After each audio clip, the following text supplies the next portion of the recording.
Good evening, ladies and gentlemen. Welcome to the Buncombe County School Board meeting for September. It's really hard to believe that it's September. At this time, I'm going to ask you to rise for the Pledge of Allegiance. Our ROTC people are instructed by Master Sergeant Michael McCrae.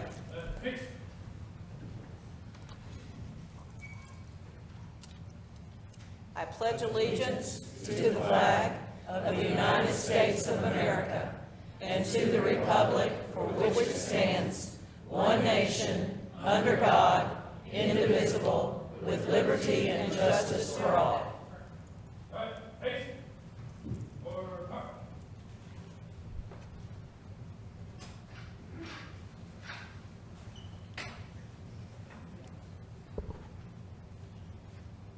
Tonight, as I ask you to stand in a moment of silence, I'd like to take this opportunity as we stand silently to remember those whose lives have been lost and injured in the tragic events that unfolded yesterday at Appalachia High School in Winder, Georgia. Our hearts go out to their entire community. Please join me in this moment of silence.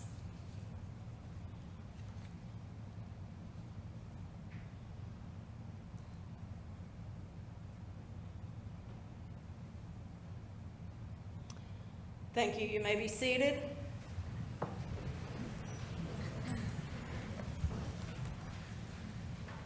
At this time, I will announce that we have moved the Clyde A. Irwin Middle School sewer easement request to the action agenda.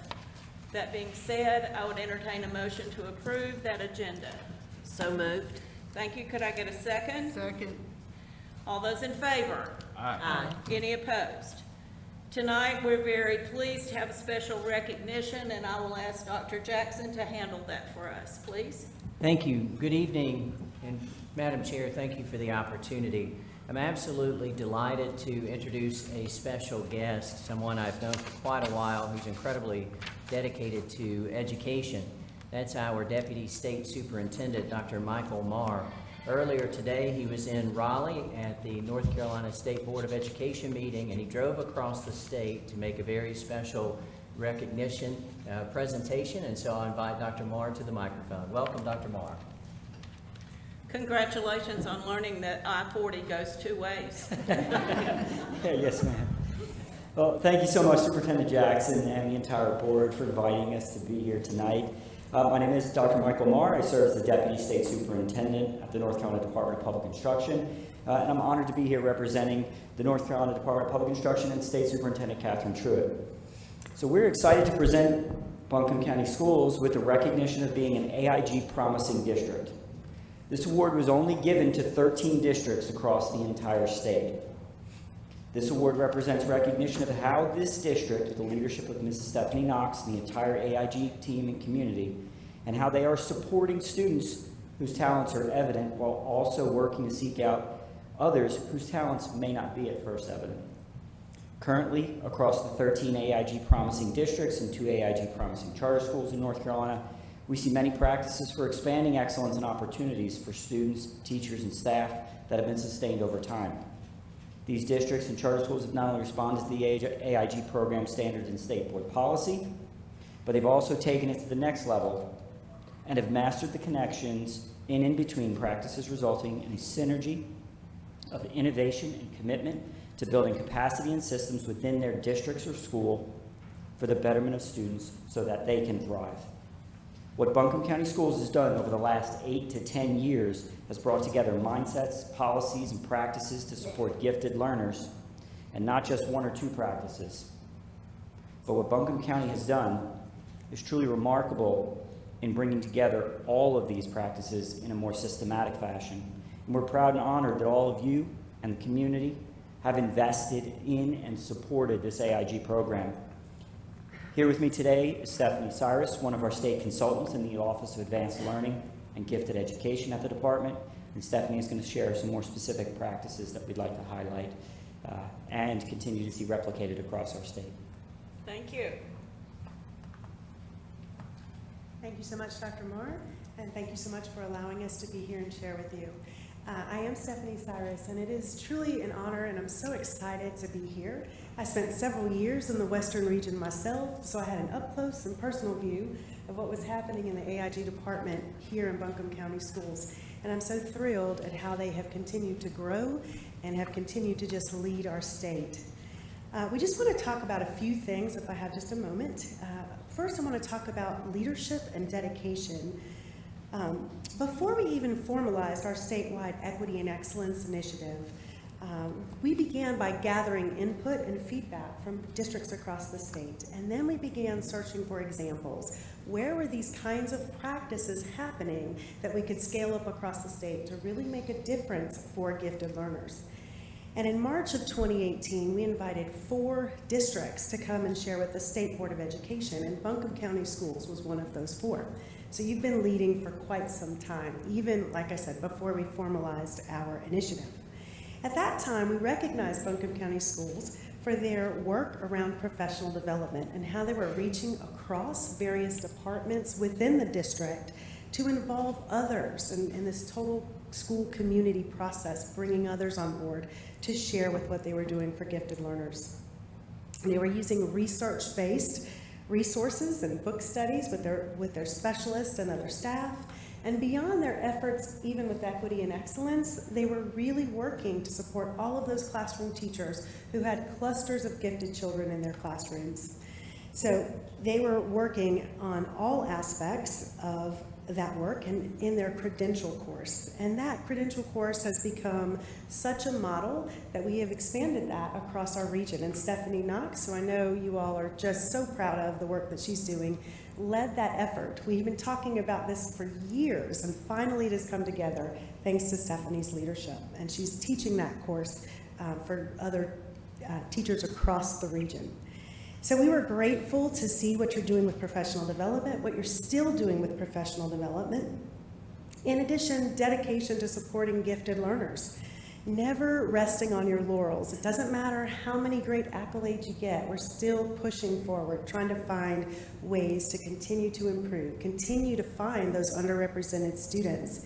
One example of that is expanding what you're doing with your talent development process and moving back your identification sweep screen to allow students an extra full year of talent development services, trying to find and nurture those students. And I saw a really incredible example of what that looks like in a school where we're involving all kids in these opportunities. Finally, just support. This tradition of excellence doesn't just happen.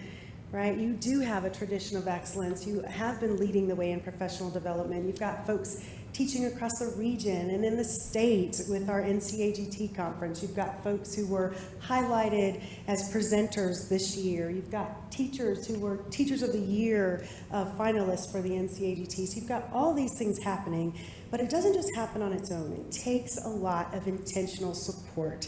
Support from your AIG specialists and all the work they are doing in the schools.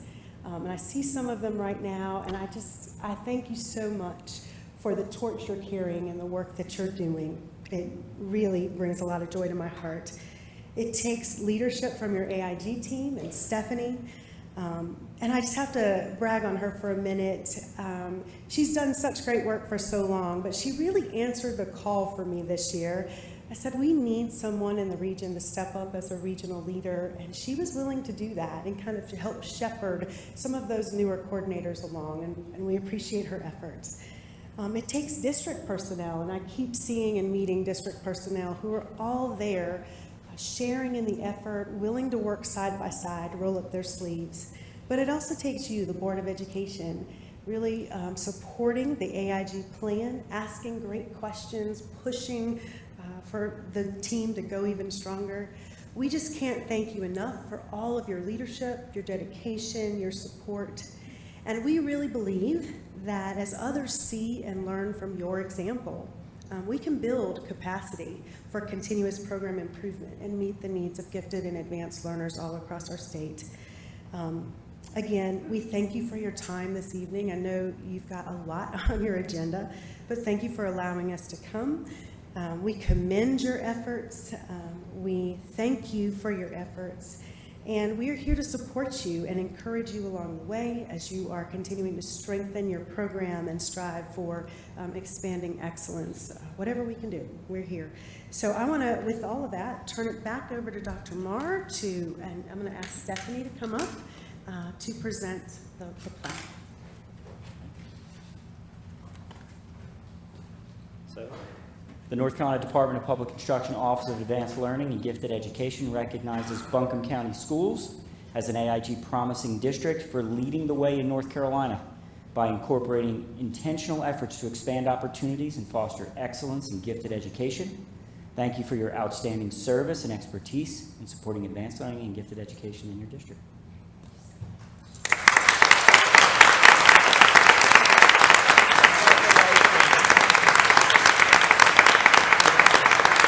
AIG specialists, please come down. Any AIG specialists, if you could come down as well.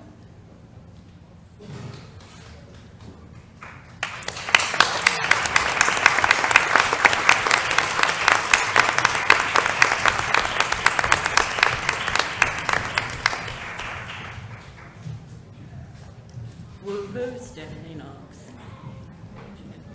Good.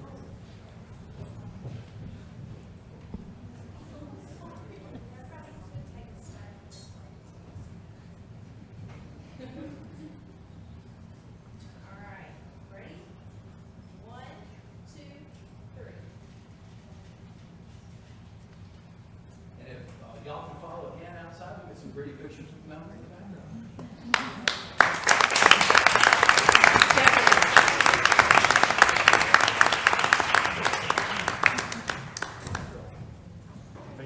Thank you. Thank you. Thank you.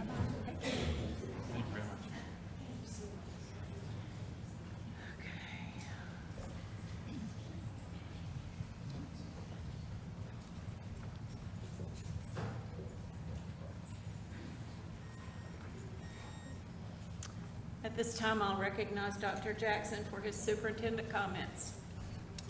Thank you. Good evening, parents, members of the community, board members, and teammates. Welcome to the 2024-2025 school year. We've had an incredible beginning to the school year.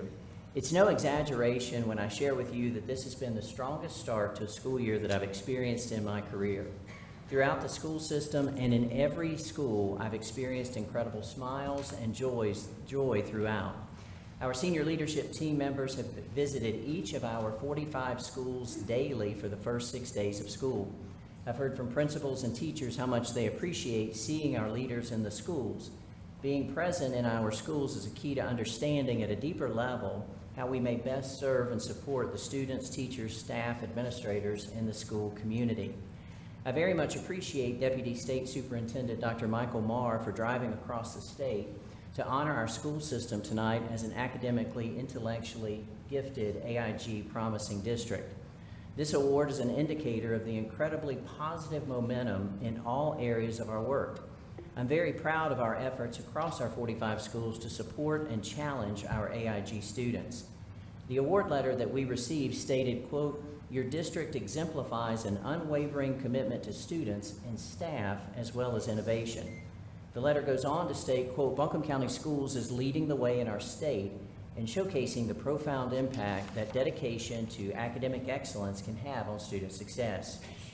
Earlier this morning, I was also in Raleigh as the State Board of Education recognized Nesbitt Discovery Academy as a North Carolina Model STEM School of Distinction. I'm very proud of Nesbitt Discovery and very honored to cheer on the Chargers. The State Board of Education also received the 2023-2024 state assessment results. Mr. Earwood will provide a detailed assessment results information in his annual report at our October meeting. Following this release, the Buncombe County School System has much to celebrate. The key takeaway for me is the cohort graduation rate for the class of 2024 is 91.5%. This is the highest cohort graduation rate in the history of the school system, breaking the record set just a single year ago by the class of 2023. Some other quick takeaways this year include 34 schools met or exceeded growth. One school previously designated as low performing is no longer designated as low performing. 2 schools improved by an entire letter grade on their school performance grade. 15 schools improved in grade level proficiency. As you would expect, the data release also highlights areas of growth that we are committed to addressing. Earlier this week, the News and Observer featured an article on the top 100 employers in the state of North Carolina. The article is based on the Forbes listing of the best 100 employers in the state of North Carolina. Among the top 100 employers in the state of North Carolina are large employers representing many industries like Duke Energy, Apple, Siemens, Nike, and Google. Also among the top 100 employers in the state of North Carolina are 2 school systems, Cumberland County Schools in Fayetteville, North Carolina, and Buncombe County Schools. I am beyond proud of this recognition of our school system as a top employer in the entire state, as we've worked very hard over the last 2 years to ensure that all of our teachers and staff members feel valued and valuable, building upon the great work of generations in Buncombe County Schools. As the school system is the second largest employer in Buncombe County, we know that this recognition is one that every citizen of our county can take great pride in. Finally, I want to mention Governor Cooper's visit earlier this week to Lester Elementary School. During the governor's remarks at the press conference at the end of the visit, he specifically referenced reading the Buncombe County Schools strategic plan. He went on to say that, quote, "The strategic plan is impressive and it could be used as a template across the state of North Carolina. As you know, this plan was almost 2 years in the making, with 13 town halls, parent advisory council input, literally thousands of survey results, and various employee groups all coalescing into a plan that will help us reach our goal of each and every student achieving success and help us address the areas of growth identified in the state data release. This new school year, I am excited that we will once again offer free breakfast and lunch for all of our students. We're entering into our second year of working with and being led by our Teacher Advisory Council and our Exceptional Children's Advisory Council, continuing our work with our Student Advisory Council, and we'll be launching an advisory council made up of representatives of our hourly employees. Our teammates having an authentic voice in leading our school system is how we achieve such remarkable results and how we have become a top 100 employer in the state of North Carolina. I know that the success our students are experiencing academically, artistically, and athletically is due to the strong support we enjoy from parents and families and to the amazing and dedicated educators throughout our school system.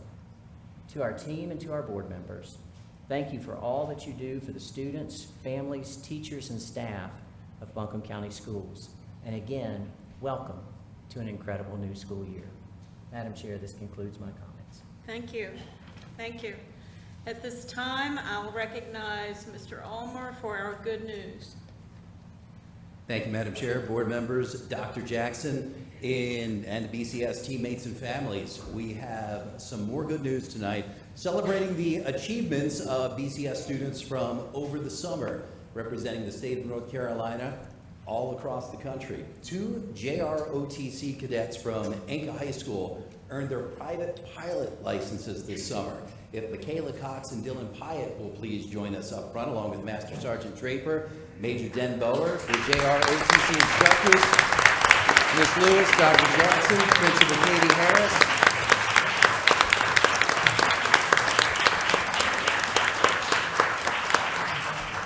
If you would listen for a moment to the incredible achievements of these students, they earned $50,000 scholarships, each of them.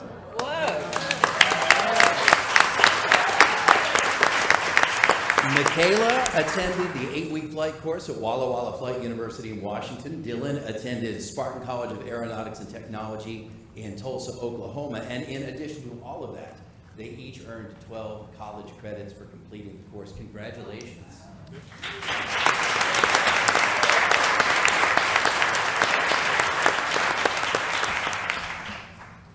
You know, Dr. Jackson might be able to arrange a flight back and forth to Raleigh with these guys as pilots, and he might not be gone as long as he has been before. How about that? Congratulations to you and to the entire JROTC program at Anka High School. Okay, ready? 1, 2, 3. Thank you very much.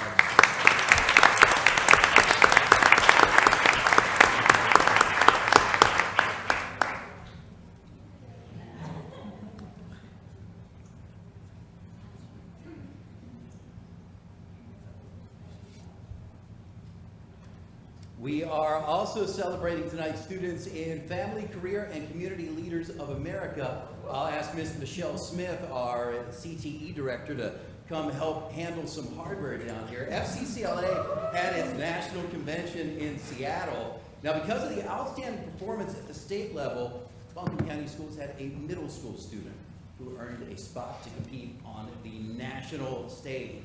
Hawkins Marshall from North Buncombe Middle School.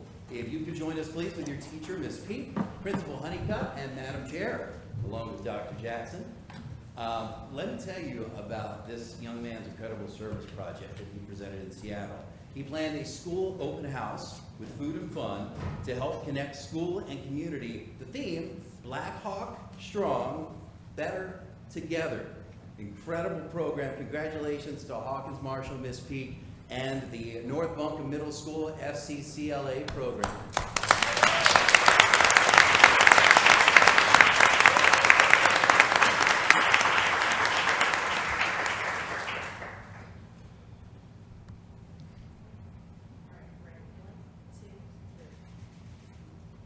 Congratulations. But wait, there's more, because Seattle was hopping with students from Buncombe County Schools. Also in Seattle this summer, FCCLA students from Owen High School earned the opportunity to present at the National Convention because of their outstanding performance at the state level.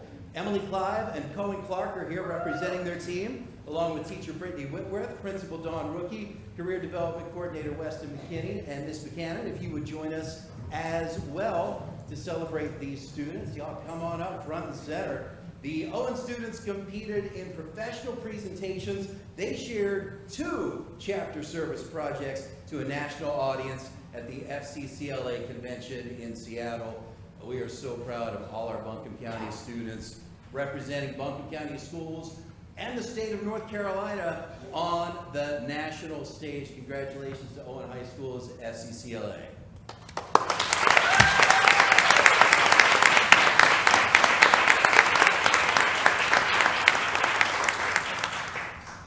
And if we could have all of our good news honorees follow Michaela outside for a few more photos. And a reminder, you can always find out all the good things happening at Buncombe County Schools, following Buncombe Schools on social media and at buncombeschools.org. Thank you, Madam Chair. Thank you, Mr. Elmer. At this time, I'd like to call on Dr. Jackson. Is that correct? She's not a Jackson. No. We've got too many dadgum J's around here, let me just tell you. This would be Dr. Johnson, and I believe that she's going to give us some good news. Sorry about that. Thank you. It is okay. Being called Dr. Jackson is not so bad. Good evening, Madam Chair, Dr. Jackson, members of the board. It is my pleasure to be here with you tonight. Last month, you heard from Dr. Reed just how proud of our 3-year strategic plan she is and that all of us in our district are. A lot of time and effort was put into the work of capturing the goals and priorities for our district from all of our stakeholders. I may be a little biased, but I'm pretty proud of the plan as well. And as Dr. Jackson mentioned earlier, I think Governor Roy Cooper is a fan of our strategic plan, as he highlighted that plan earlier this week in his visit at Lester Elementary School, also suggesting that it could be used as a model plan for districts across the state. So tonight's presentation is going to show our commitment to our foundational vision, which is to graduate every student on time, prepared to pursue their chosen path. Here in Buncombe County, we have multiple pathways available to students on this journey. So at this time, it is my pleasure to introduce our fabulous Student Services Director, Dr. Shane Cassida. This is Dr. Cassida's last board meeting with us tonight, as he is set to retire at the end of this month. Dr. Cassida has served our district, providing immense support to our students, staff, and schools for the past 3.5 years, and has spent the better part of 30 years serving students across our region. Dr. Cassida is a true supporter of public schools, and he has a true passion for students. When there are barriers, he finds a way around them. He climbs over top, or he will sometimes push right through if it means doing what's right for our kids. Dr. Cassida has been a mentor to me and to many. Dr. Cassida, you are going to be missed more than you know. And I just want to say thank you for all you have done for us and all the students and families you have served.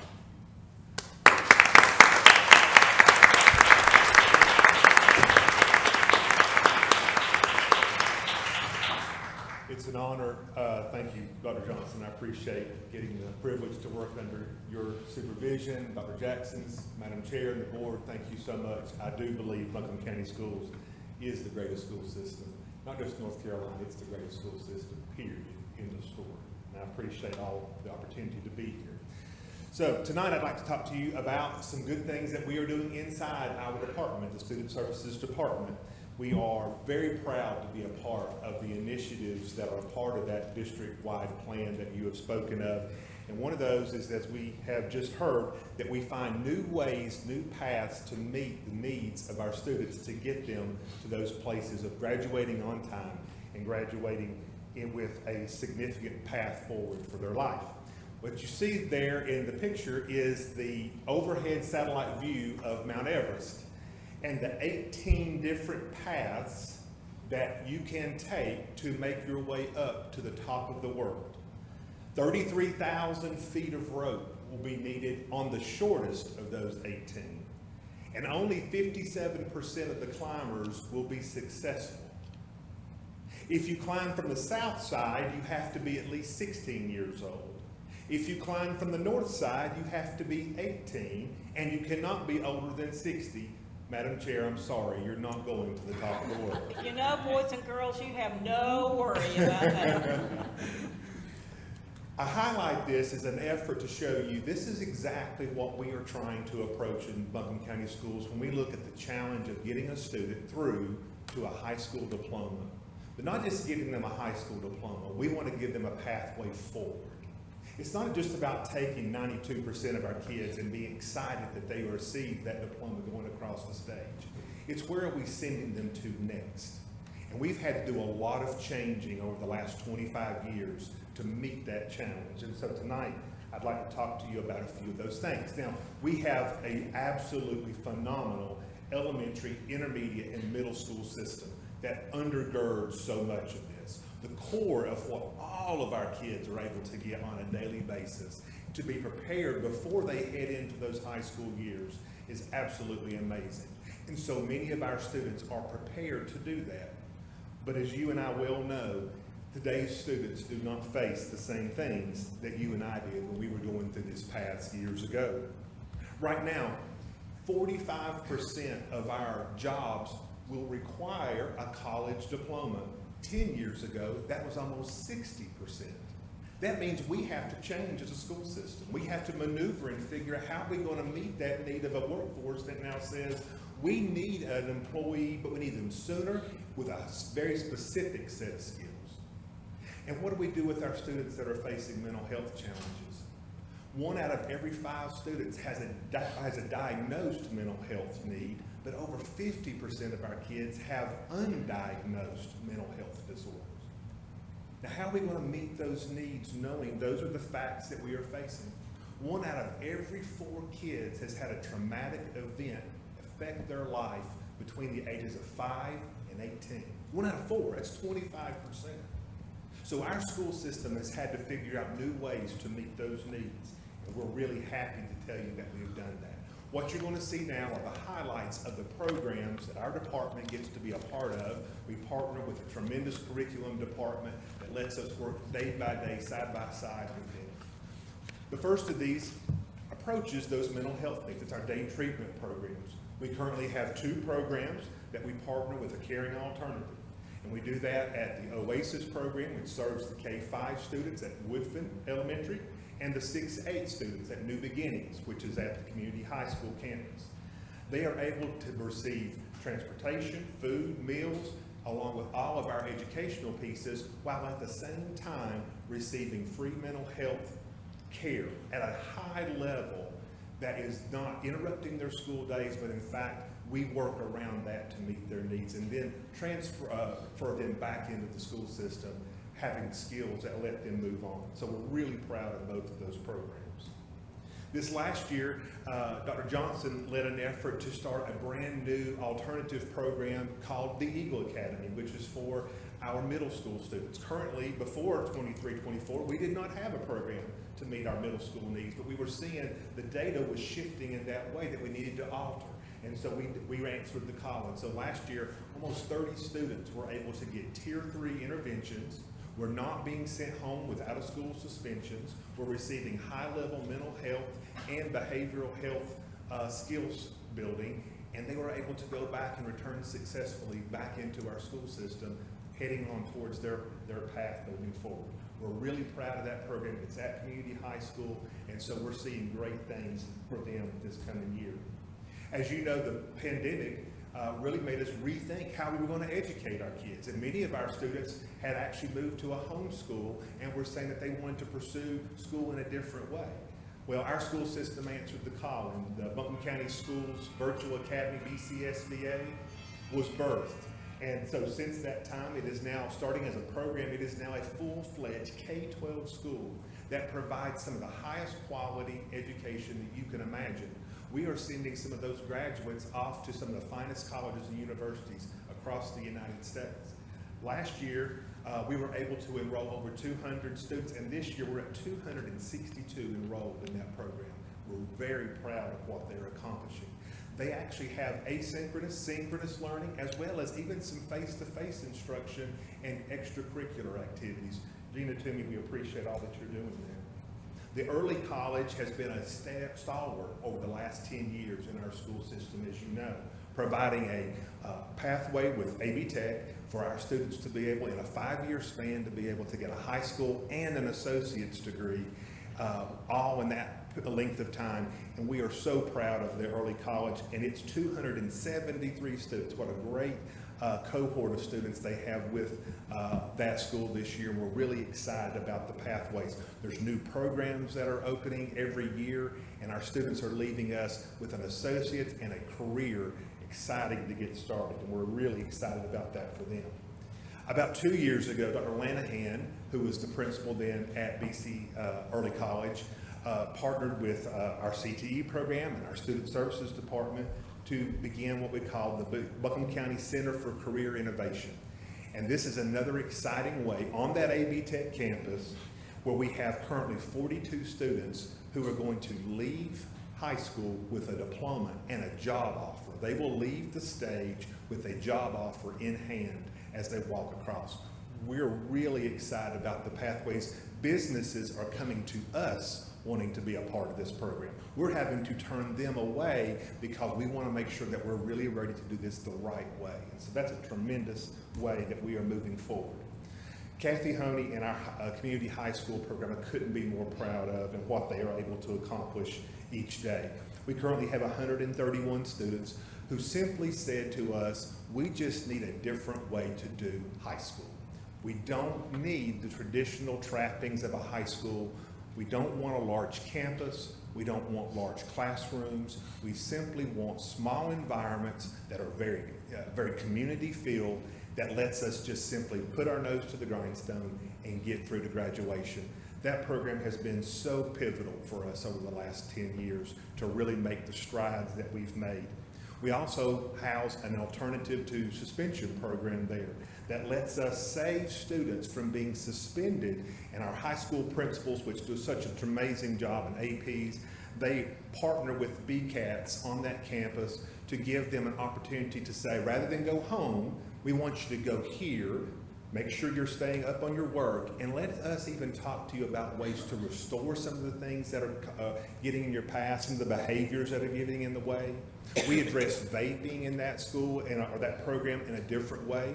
Some of our students this year that will have had some issues with vaping will actually go through a program where if they complete that program, they will get a certificate and go back hopefully realizing the dangers of what they've encountered with that addiction.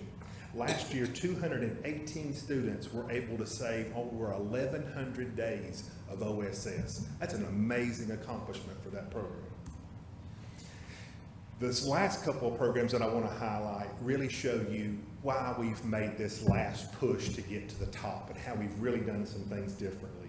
And this program, I really want to highlight Jill Connor, who's our lead at-risk social worker, and all of the social workers at the high school level that she really coordinates with in our admin teams.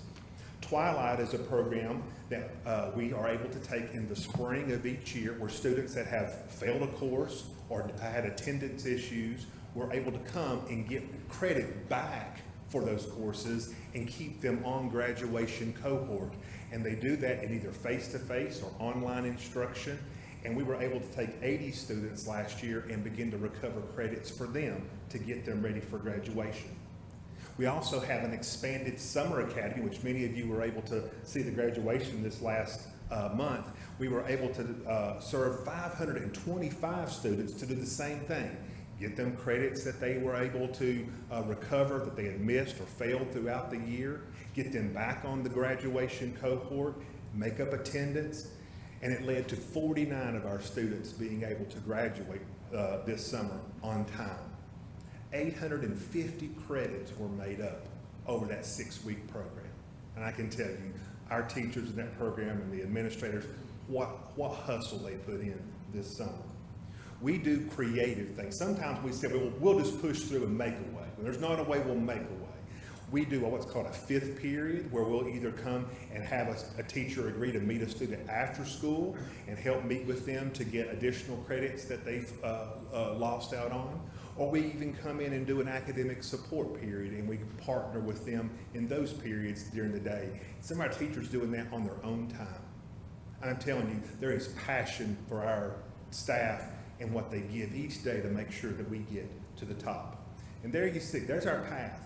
I just want to highlight when the graduation initiative started in 2007. Many of you may remember that initiative. Edwin Charities partnered with us, a grant that we were able to receive. At that point, we were at, in 2007, around 77% graduation rate. Now, I want you to think about that. 1 out of every 4 of our students basically were leaving us and did not have a pathway forward.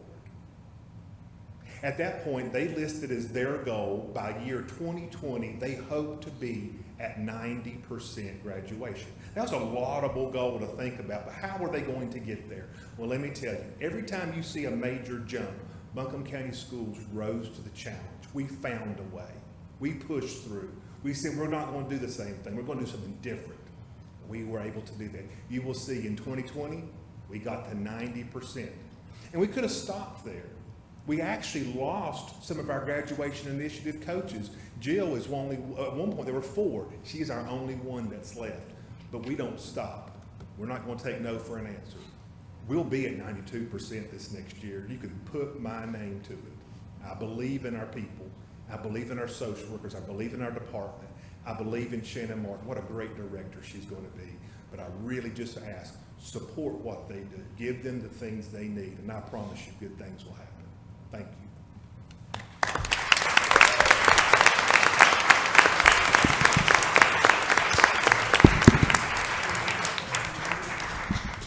Madam Chair. Sir. Sorry, I'm off. But if I may, I just want to express my gratitude towards Dr. Cassidy. I'm a second-year board member here, but my first year of service in this role, I remember learning an amazing amount about what our student services department does for Buncombe County School students. When I grew up in high school, you had a guidance counselor, and perhaps there might be a social worker that serves 5 or 6 different schools. And I learned really quick that what makes that graph work that you just showed is all of those amazing professionals in your student services department, in our schools, that work day in and day out tirelessly to support our students that have those those needs, that need to be on a slightly different path to the top, and they might need a few more resources to get there. And your department has done just an outstanding job of managing, servicing those students in a way that is just supportive and open and inclusive to their parents. And I have just been so amazed. Every week or month that I go by in this service, I learn something else new about how your department and coordinates with the rest of our school system to truly service our students. And it's remarkable. So thank you for your service to our schools, and we're going to miss you. Don't be gone long. Thank you. At this time, to recognize Dr. Johnson. Is that correct? Are you going to talk to us about the strategic plan and highlights? Am I at the right place? Yep. Do Yeah, what? that's what Shane is. Excuse me? So we're where? You know, I always go over the top of public comment, and I am not really sure why. It could be because it's not in a bright color. So I apologize to you for forgetting you. Okay, at this time, I'll hear from Tim. Do you want me to read the statement? Yes, if you don't care. Yeah, sure. Good evening, everybody. It's good to see so many folks here. It's now time for public comment. As a reminder, speakers are going to be called in the order in which they signed up. Everybody has 3 minutes. You will see a timer on the dais at the end of the dais there. When it hits yellow, you have about 30 seconds left, and when it hits red, your 3 minutes are up. All speakers should adhere to the guidelines set forth in policy. We do ask that folks remain respectful, that you refrain from profane language, making threats, or revealing confidential student or staff information. Please address the board as a whole, and although the board is listening and taking notes, generally the board does not respond directly to public comment. Turn it over to Tim. Call them first. Madam Chair, there are 30 people signed up for public comment tonight. First is Sharon Broussard.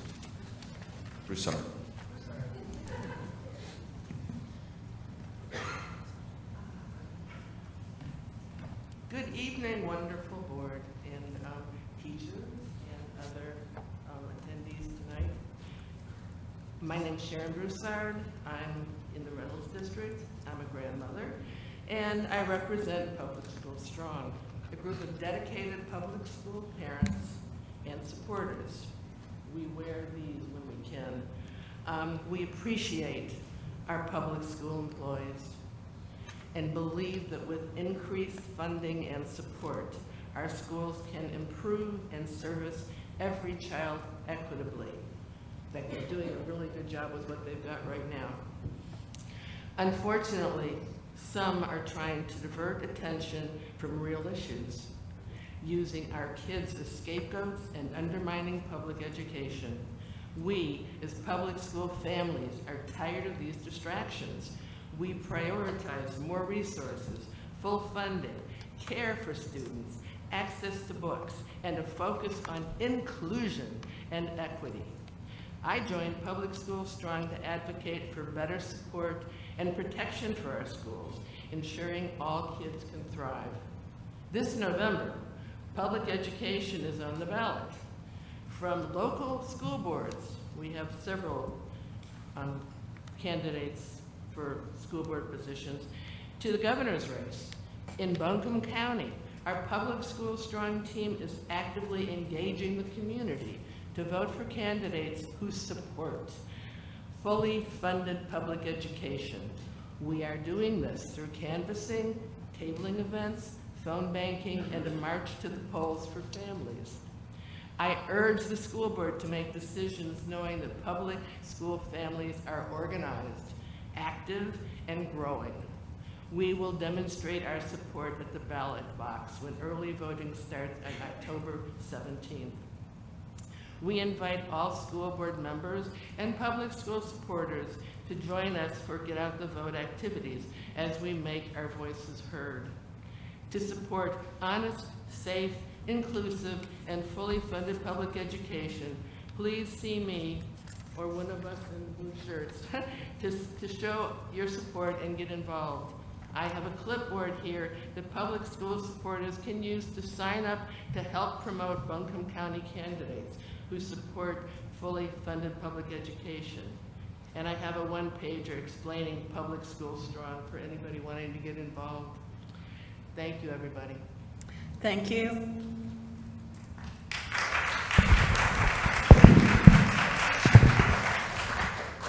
Olivia Hartz.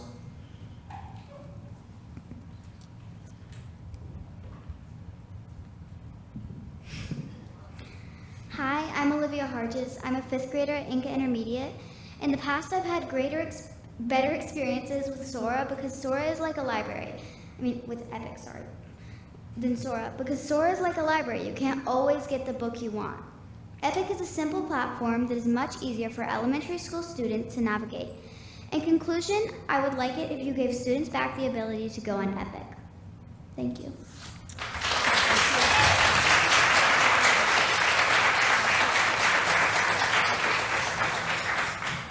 Natalie Dorsey.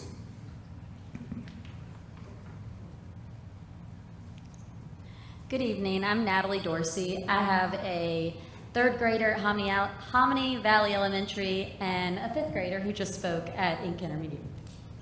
I am a former teacher and very active parent with the PTO, Parent Advisory Council, and Student Improvement Team. In addition, I'm a huge supporter of Buncombe County Schools, and I'm always bragging about the Inca schools that my children attend. My oldest daughter was in kindergarten when schools shut down for COVID, and she started learning virtually during this time. We had some hard times and we had some really great times. It was incredible to see how teachers were able to guide her learning through different apps and engage her through interests, one of the main ones being Epic. Both my kids have spent endless hours on Epic and are now both avid readers, partly because of the access to books they have from schools. I would like for Buncombe County Schools to consider giving back the students access to Epic. This has always been one of the apps that my children have loved the most when they come home with their devices for snow days. The platform is very user-friendly, all the way down to the kindergarten level. The icons of the books draw the kids' attention. The organization by subject matter makes it easy for children to find a book that interests them, and the accumulations of badges and coins encourage them to keep reading. I have explored the SOAR app, and I find it harder to navigate, especially for the youngest of the students. Teachers are already overworked and overwhelmed, and limiting an Epic is taking away an app that they are already very familiar with. Learning the books available to them on Sora will just increase their planning time. Finally, I feel like banning books is a slippery slope, and this feels more like banning a whole library. I understand that this decision was made because of the Parent Bill of Rights, and that law is out of your hands. But I want you to consider whether banning this app for students is really necessary. I know that Wake County has decided to give their students access to Epic. Some options could be for teachers to make collections for students to have access to, or to get teachers to block certain books. I've contacted Epic, and they are working on a hide a book feature that they will be using in the future to allow districts to block certain books. I just feel like we want our kids to love reading, and the more access we give them to books, the more they will find the books that interest them, and thus they will learn to read better and love the act of reading. Please consider allowing Buncombe County students access to this free app again. Thank you for your time and consideration. Thank you.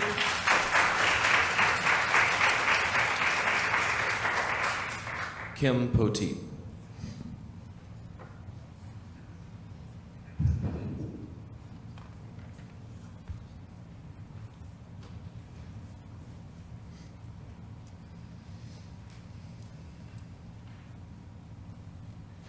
My name is Kim Poteet, Chair of the Moms for Liberty Buncombe chapter. I live in Inca. I speak in opposition to the proposed interim Title IX policies. These Title IX policies adopt the radicalized Biden-Harris regulations that were released in April of 2024. In the proposed policies, Buncombe County Schools redefine sexual harassment to sex-based harassment, changing the terms of harassment to reflect the standards noted in the recently released radicalized regulations. Does the term sexual discrimination in these interim policies reflect standards described in the new Title IX regulations? It is not clear. Does sexual discrimination now include sex stereotypes, sex characteristics, pregnancy or related conditions, sexual orientation, and gender identity as defined in the new radicalized Title IX regulations? If these interim policies are a way to implement the radicalized Title IX regulations, then will Buncombe County Schools allow biological males in our daughters' restrooms, locker rooms, and hotel rooms on overnight school trips? Will you allow biological females in our sons' restrooms, locker rooms, and hotel rooms and on overnight school field trips? Will students be charged with sex-based harassment claims for expressing discomfort or disagreement for members of opposite sex being in what used to be a safe private space? Will students and staff be charged with sex-based harassment claims for not using preferred names and pronouns regardless of religious or personal belief? Because of the new definition of sex-based harassment and its impact on the scope and definition of a hostile environment, will BCS be teaching gender ideology to all ages and/or participate in secret transitioning of children? These actions break the law. All of the above scenarios are allowed under the new Title IX regulations. Here are some more questions. What do you mean by interim? How and why are these policies interim policies? What is the necessity of these interim policies? Are you attempting to have two separate policies for schools within the same school system, those covered by the injunction and those that are not? A lot of questions, no time for discussion and answers. The board has given the public only 2 days' notice of these proposed policies. Such short notice gives little time to process the policies, formulate questions, and have these questions answered. There is a serious lack of transparency in these policies. In addition, the board is possibly waiving the first reading, meaning there is 0 time to have public discussion about these policies. These Title IX regulations have huge impacts on our students and staff. They chill speech, compel speech, violate religious liberty, and put our daughters and sons in uncomfortable, unsafe situations. These Title IX regulations break North Carolina law. Policies should never be rushed. Policies with such huge implications should be thoroughly reviewed. Thank you.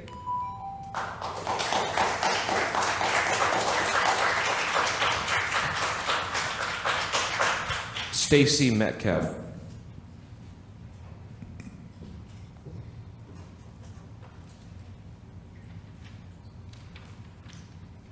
Good evening.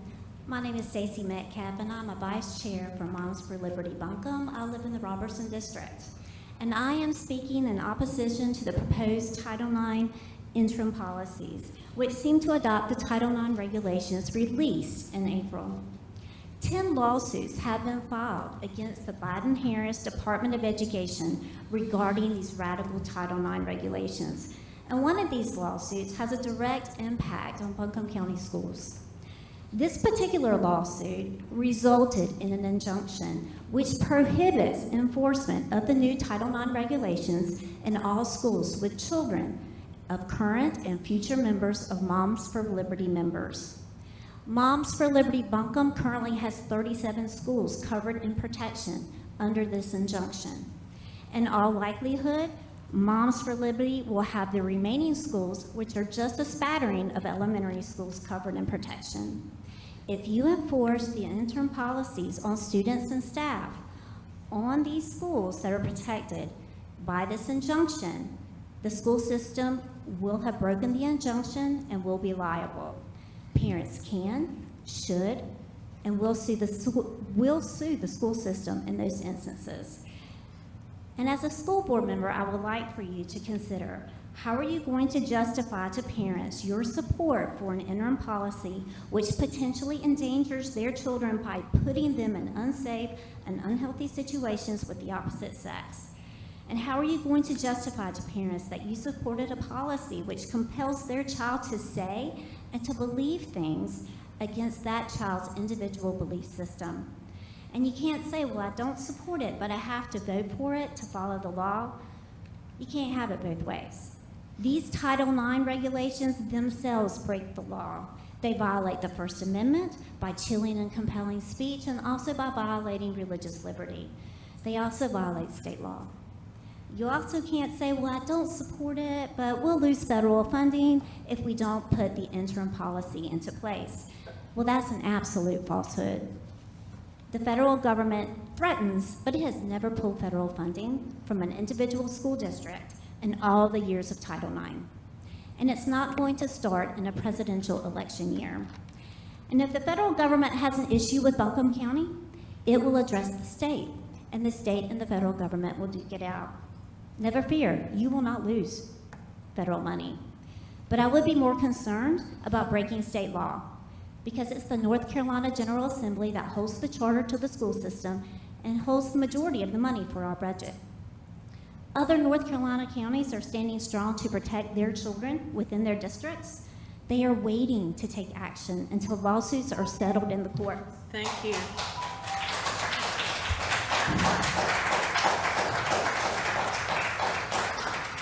Linda Cobalt.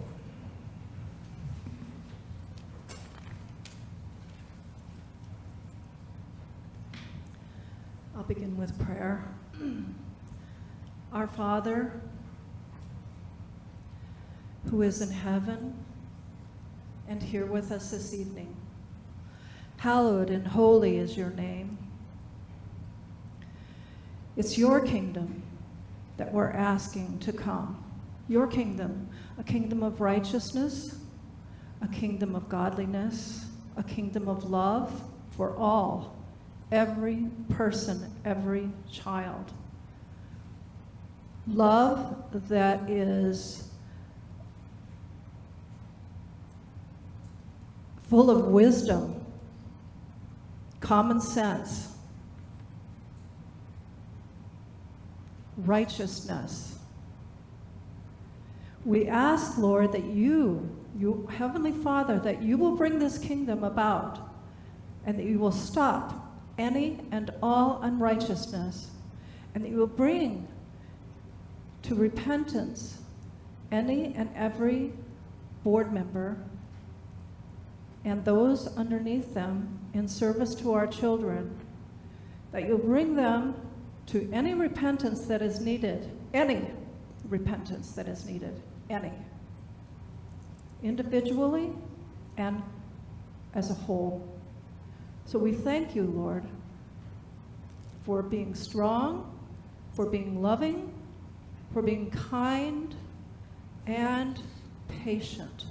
We do ask at some point, Lord, that your patience with corruption and policies that do not protect children, we ask that your patience would come to an end and that you would bring about righteous, loving, protective policies to protect the innocent children who need those adults that were placed in leadership. They're in great need, Lord, of leadership that is wise,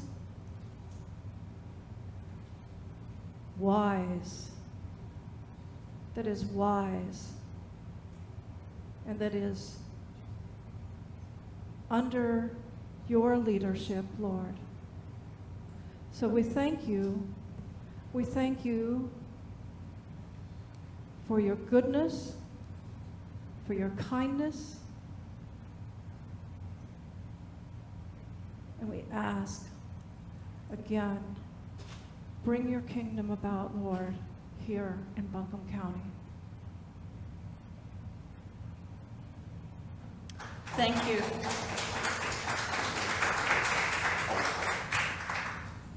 Abby Carson.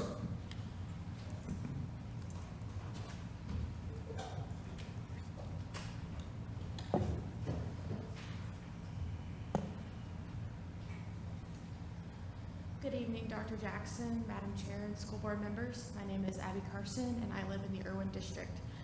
10 lawsuits have been filed against the Biden-Harris Department of Education regarding the radical Title IX regulations. One of these lawsuits has a direct impact on Buncombe County Public Schools. This lawsuit has resulted in an injunction which prohibits enforcement of the new Title IX regulations in all schools with children of current and future Moms for Liberty members. Moms for Liberty Buncombe currently has 37 schools covered in protection under this injunction. I'm here tonight to share with you the schools covered with Moms for Liberty members. We are so close to having 100% coverage in Buncombe County schools. The schools covered are Avery's Creek Elementary, Barnardsville Elementary, Black Mountain Primary, Candler Elementary, Emma Elementary, Fairview Elementary, Glen Arden Elementary, Haw Creek Elementary, Hominy Valley Elementary, Lester Elementary, North Buncombe Elementary, Pisgah Elementary, Sand Hill Venable Elementary, W.D. Williams Elementary, Weaverville Elementary, William W. Estes Elementary, West Buncombe Elementary, Charles T. Kuntz Elementary, Inca Intermediate, Joe P. Evelyn Intermediate, North Windy Ridge Intermediate, A.C. Reynolds Middle, Cane Creek Middle, C.D. Owen Middle, Clyde A. Irwin Middle, Inca Middle, North Buncombe Middle, Valley Springs Middle, A.C. Reynolds High School, Charles D. Owen High School, Clyde A. Irwin High School, Community High School, Inca High School, Martin L. Nesbitt Discovery Academy, North Buncombe High School, T.C. Robertson High School, Buncombe County Early College, Art Space Charter School, and IC Imagine School. Thank you, and God bless you.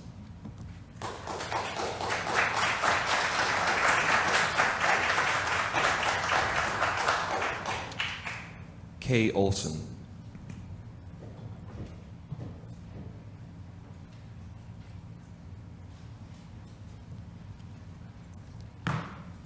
Good afternoon. My name is Kay Olson, and I'm from Leicester. I just want to reiterate what the rest of the Moms for Liberty and some of the other people have been saying. The school board has chosen to waive the first reading of the Biden-Harris Title IX policy.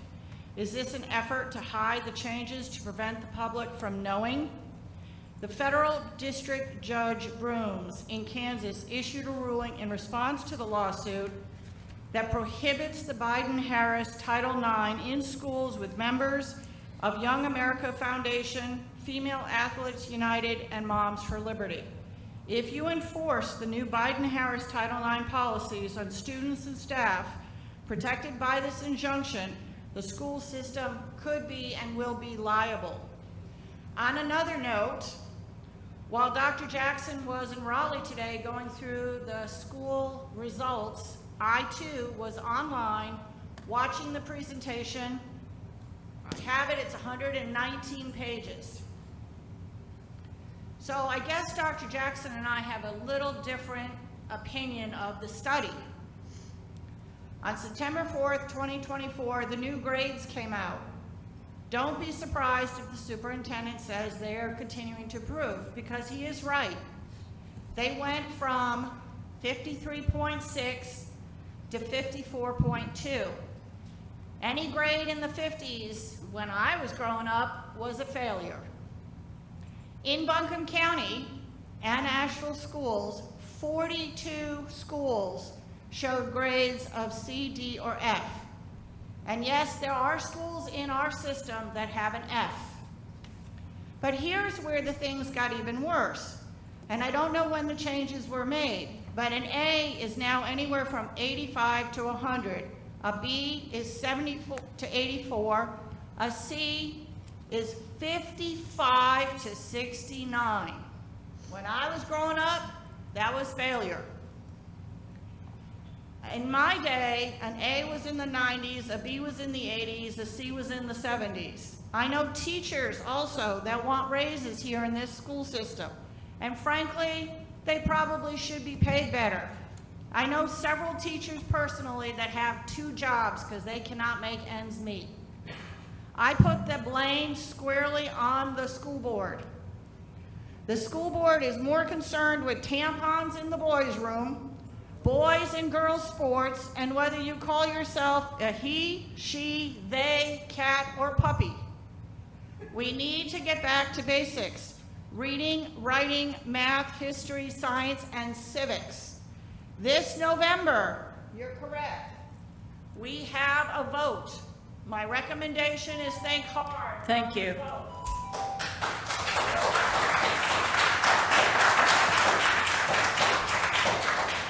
Craig White.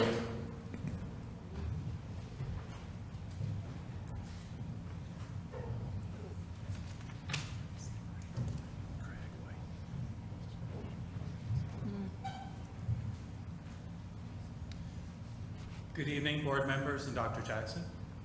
I am Craig White, the Supportive Schools Director for the Campaign for Southern Equality, and I come before you to ask you, once again, to protect our schools and protect our students from the impacts of the culture wars.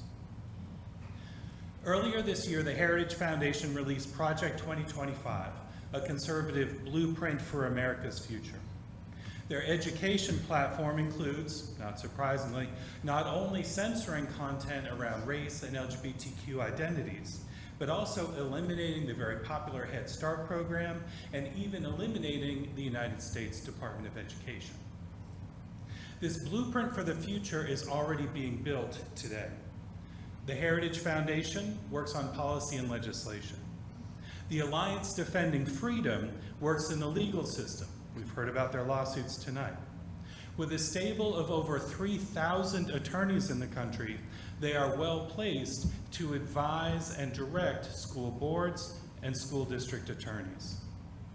The foot soldiers in this fight are the local chapters of Moms for Liberty, which seek to ban books and restrict Title IX in their local school districts. One of the recent strategies has been to ban not only individual books, but entire digital libraries under an extreme interpretation of Don't Say LGBTQ laws, also called the Parents' Bill of Rights. This strategy was first introduced in Florida a few years ago under Ron DeSantis's Don't Say Gay law. This strategy was also first ended in Florida in the court settlement around that law, which found that banning an entire library is absolutely illegal and unconstitutional. That did not stop these groups from rolling out this strategy in North Carolina last year. They were successful in getting Cleveland County schools and Charlotte-Mecklenburg schools to ban the EPIC digital library in those districts. On the other hand, Wake County, Durham schools, and Chapel Hill Carborough schools have successfully resisted their efforts and continue to make the EPIC library available to students this year. So now the question comes to the Buncombe County Board of Education. The decision was announced last week that Buncombe County schools are also banning EPIC. This decision was rolled out in your name but without your involvement, and so we want to bring the question to you. Will you be persuaded by a thoroughly discredited legal argument? Will you allow a few individuals to ban over 40,000 titles for 10,000 students and their families? Thank you. Stand up for our students. Thank you, sir.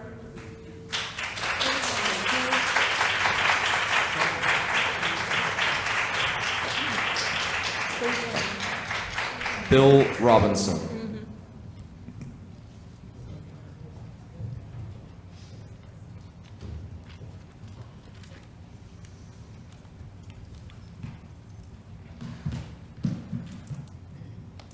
My name is Bill Robinson. I'm the father of 2 daughters and the grandfather of 2 more. I thought it'd be useful to give a quick recap of my 3 top most compelling issues that I've discussed before this board over the last 18 plus months. I'm getting tired of coming down here and dealing with you people, but I will continue until the day I die. And no, Rob Jackson, this board does not have a lot to celebrate. This board has a lot to be ashamed of. Number 1, I've been coming here regularly to lambaste you about the suicide deaths of 7 Christian conservative girls in Buncombe County that you're responsible for. Kylie Wilhelm is a 13-year-old 7th grader at Owen Middle School. She hung herself last May 12th. Sabria Bozeman was a 16-year-old at Reynolds High School who killed herself. I hope the faces of these girls haunt you in your dreams when you get home, members of the board. You've been silent and provided zero commentary to my constant claims These girls died as a result of your incompetence or complicity. Number two, you've recently been slapped, this school board, with a lawsuit, and what I hope is a multi-million-dollar lawsuit, from the family of a 15-year-old young girl from Irwin High School who was serially sexually abused by a teacher, and who then spent, after conviction, spent 3 months in jail. 3 months for abusing a 15-year-old girl. What are you people doing? Of course you can't comment, that's all right. The third issue I want to discuss, and I'll discuss further issues in my next meetings that I attend. You fell right off a budget cliff earlier this year, losing $25 million in fake COVID funds, which you quickly and quietly spent on evil things like CRT trainers and trans-queer guidance counselors. You now have $20 million to run what I think is 53 of our schools. You are running out of money and going out of business. These public schools are crumbling, and they're going to crumble right down on your heads. Thank you, sir.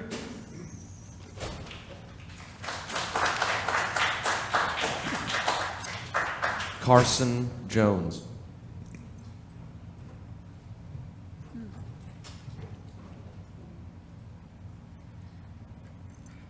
My name is Carson Jones. I'm here to discuss Todd Griffin, the current Conference Coach of the Year in the North Buncombe baseball coaching position. On June 5th, Coach Todd Griffin was contacted. Excuse me, sir. We don't allow confidential personnel information to be discussed during during public comment. So I can't talk about this? Correct. I would advise you to speak to the superintendent after the meeting, or if you want to speak to Dr. Johnson or Dr. Reed right now, I'm sure they'll step outside and see you, and you're welcome to talk to them. Okay. Interesting. Thank you.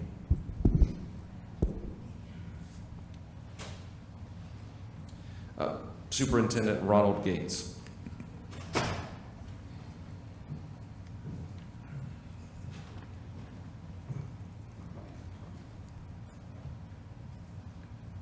Good afternoon, I'm Superintendent Ronald Gates.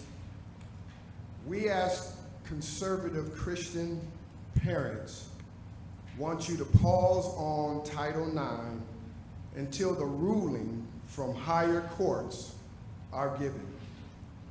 Also, no implement of Title IX where Moms for Liberty children are at. As a pastor, I'm reminded that Moses stood before Pharaoh and said, "Let my people go. As I stand before you, leave our children innocence and purity alone."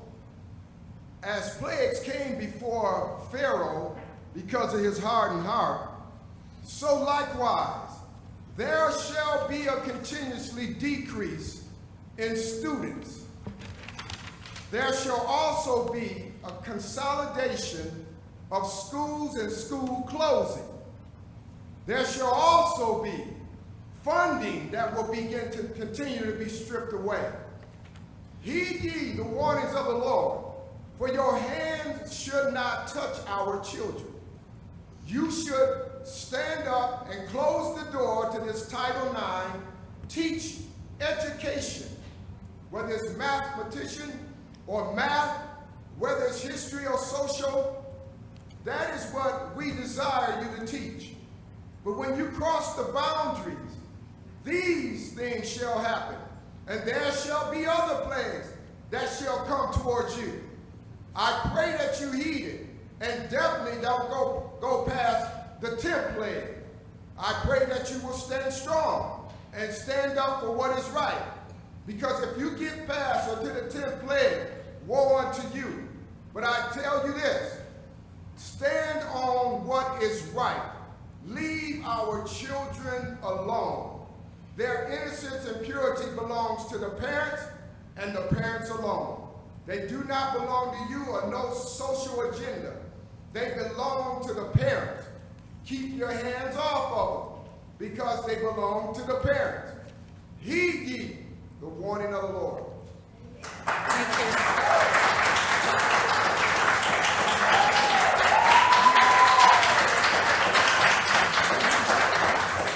Amy Brown.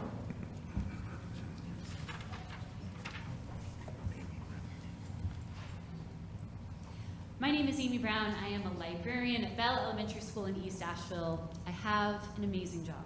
I get to connect students to great books and help instill a love of reading in each one of my students. This is not an easy job. Kids have a lot of distractions these days that get in the way of time they could be spending with their nose in a book. Even in elementary school, phones and screens compete for kids' time. I also don't have a book budget with which I can purchase books, so I hold book fairs, write grants, and get creative.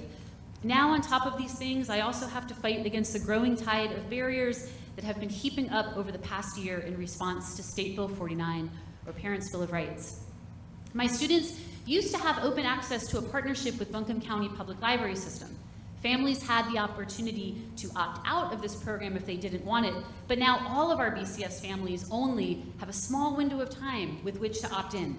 This means that a lot of our students miss out on the opportunity to use the resources of our public libraries just by the use of their Buncombe County School student ID number. This leads me to Sora. Let me explain Sora for a minute. Sora is an app in which a user can access different library collections of ebooks and audiobooks. All of our BCS students have access to the BCS collection of books on Sora, but what makes Sora really valuable for our students is when they can also access a collection of books called NC Kids Digital Library, which can only happen if their families opt in. The NC Kids Digital Collection within Sora offers so many more titles and many more copies available of each title. I even used to have students with reading disabilities participate in Battle of the Books every year because NC Kids Digital always had every Battle of the Books title in ebook and audiobook and many copies available. Without our families opting into the Buncombe County Public Library program, our students lose this access to NC Kids Digital Collection within Sora, which is devastating. And then the news this year that we are blocking EPIC due to State Bill 49. EPIC is a reading app that is built to be super easy to navigate for our youngest learners. They have high interest fiction and nonfiction titles, and our students loved it. An unlimited number of copies would be available so any student can access any of the books. Many students loved the Read to Me books where they would pop on their headphones and follow along while the story was read to them. The books on EPIC were age appropriate and engaging, and teachers would use both EPIC and resources through NC Kids Digital for class research, in addition to Wit and Wisdom resources. Sora is not an acceptable substitute for EPIC. Sora is geared towards our older students, and EPIC is for our younger students. I can't imagine our young students navigating an app like Sora. It's just not realistic. So most of our older students miss out on a Buncombe County Public Library access, and along with it, their access to the valuable NC Kids Digital Collection on Sora. And our younger students have just lost thousands of beautiful titles that they loved reading weekly on EPIC. Thank you. Thank you.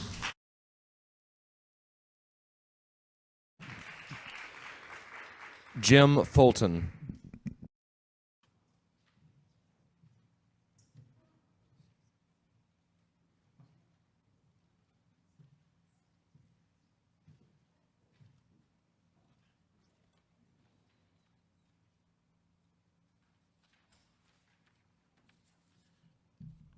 Hi, good afternoon. I'm Jim Fulton. I live in District 4. I appreciate the chance to speak today. I'd like to address a concern many in our community have regarding a perceived lack of transparency in decision-making. There are often significant issues at stake.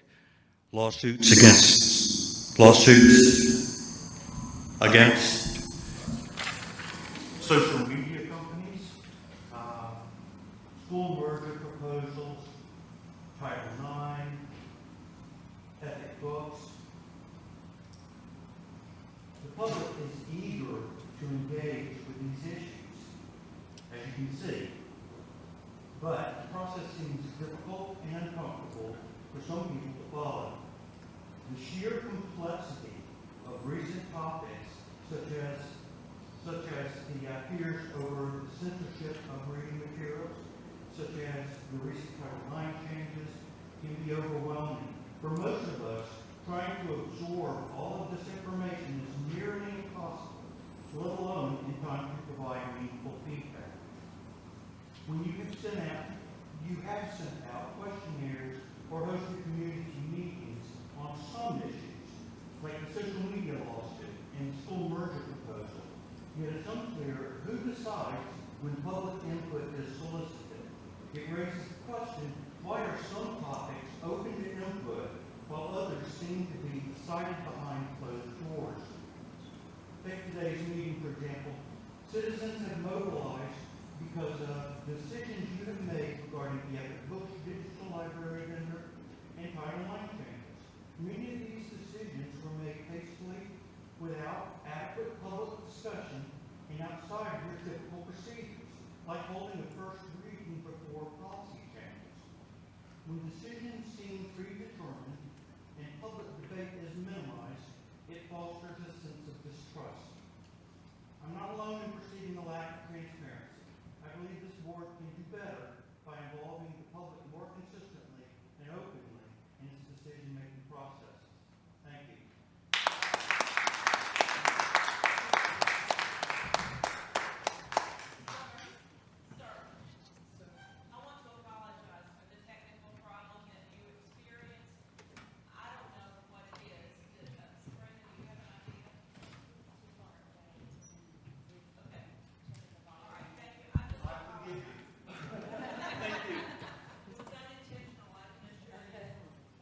We asked Tim to. Gracie Anderson. Can we do what? Tim, will you test the microphone before our next speaker?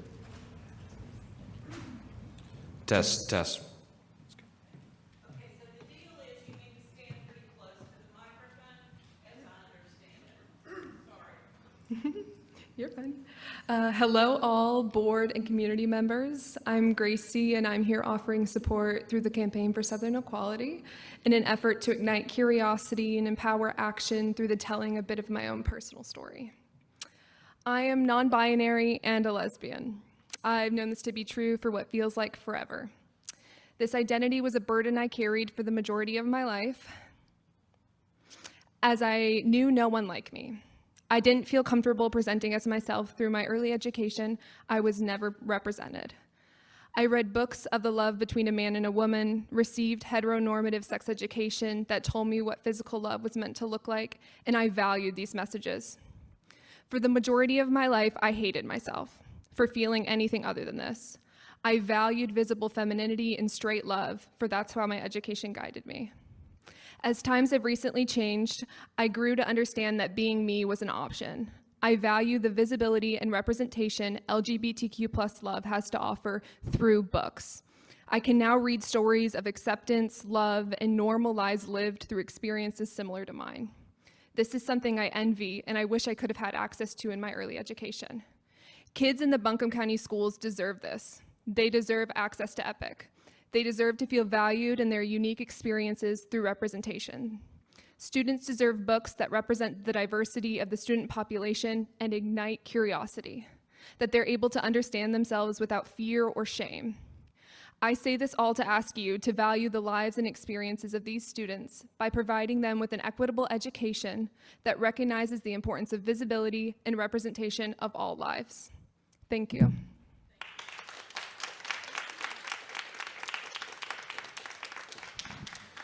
Ruth Smith.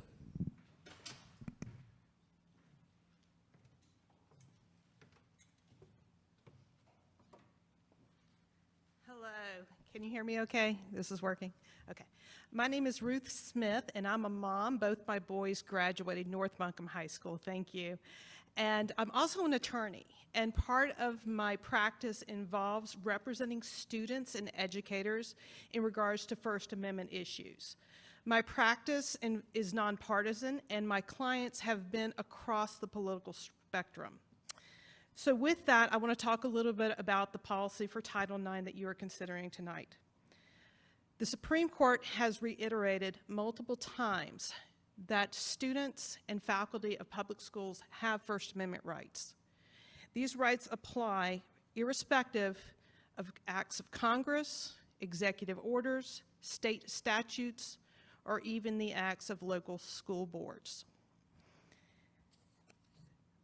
The concerns I have regarding Title IX involve the First Amendment rights of your students and faculty. I'll give you some examples of what this policy might involve. A student who might refer to an individual by their biological sex instead of their preferred pronouns could be subject to discipline. A female athlete who complained about a male student competing against her in sports and complained about it on her Instagram page could be subject to suspension. These policies at best will have a chilling effect on the free speech rights of your students and faculty. At worst, these policies will result in you being involved in litigation and paying the legal fees of attorneys like me. And when the defendants are paying, I bill at $600 an hour. I applaud you for seeking to be more inclusive and uplift every student. However, as you do that with one hand, I ask that you not pound into the dirt the civil rights of other students and faculty. Thank you.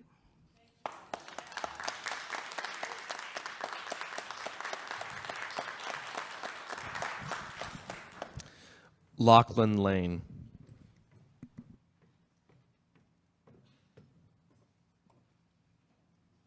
Hello all, and thank you to the board. My name is Lachlan Lane. I graduated from the school system in 2014, and I hope to one day send my kids to the school system. I'm calling on the board to restore our students' access to 40,000 titles contained in the virtual library, Epic Books. Allowing pressure from fringe groups to force over compliance of SB 49 is unacceptable. This is censorship, as a matter of fact. And it was this school system that taught me how dangerous that following that path is. So, as Reverend Gates said earlier, let parents, be a school board. Thank you.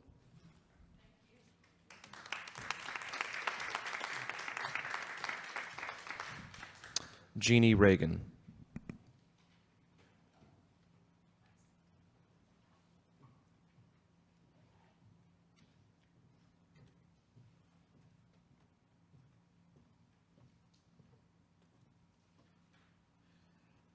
Good evening. I have a 6th grade daughter who used Epic in kindergarten through 2nd grade and loved it. She is a really confident reader now, and this is some passages from a book that is currently sitting beside her bed. It's a little graphic, so hold tight. There's an invading army, and they decree that all the women and children are to be killed, except 400 girls who are forced into marriage. Chapter 19 of this book that is beside her bed, a woman was raped, murdered, and dismembered. And to celebrate a victory, they cut off a man's thumbs and toes. And the line that sits with me most was, "Nothing that breathes should remain alive." Obviously, you know I'm speaking of Deuteronomy. Should I throw this book away? Or censor the parts that don't align with my values or make me uncomfortable? Genocide tends to make me quite uncomfortable. Denying our kids books just because we object to a few titles, it's not parenting, it's not protecting them, it's just virtue signaling. There are no rewards on earth or in heaven for banning books on Rosa Parks or the 2 gay penguins. It's neither righteous nor loving, and banning Epic pursues neither liberty nor justice.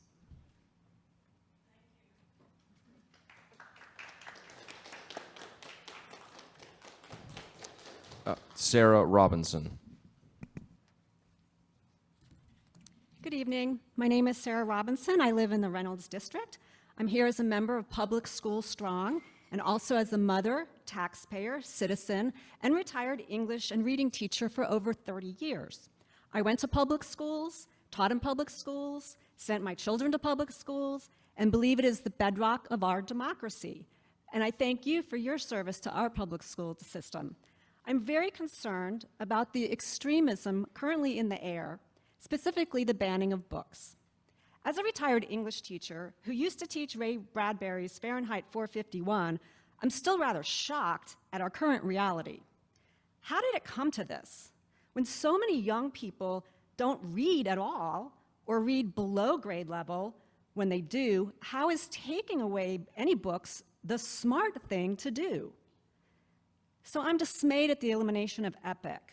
Doing so is essentially censorship of the majority to please a loud and radical minority. Those in favor of book bans talk a lot about parental rights and parental choice, but that argument is problematic in many ways. First, parents have and have always had rights, and choices.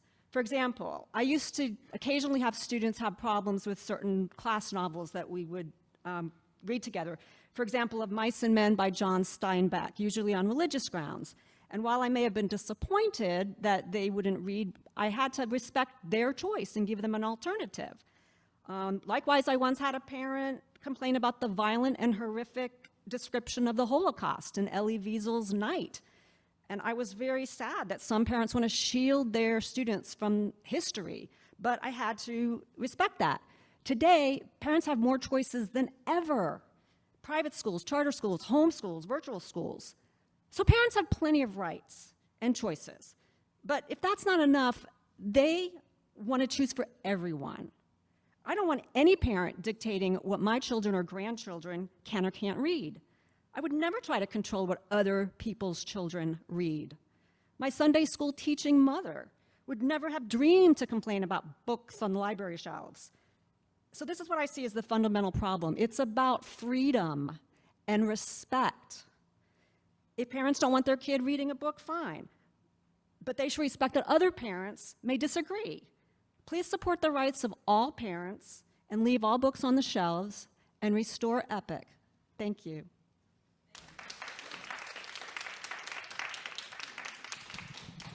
Jay Feel.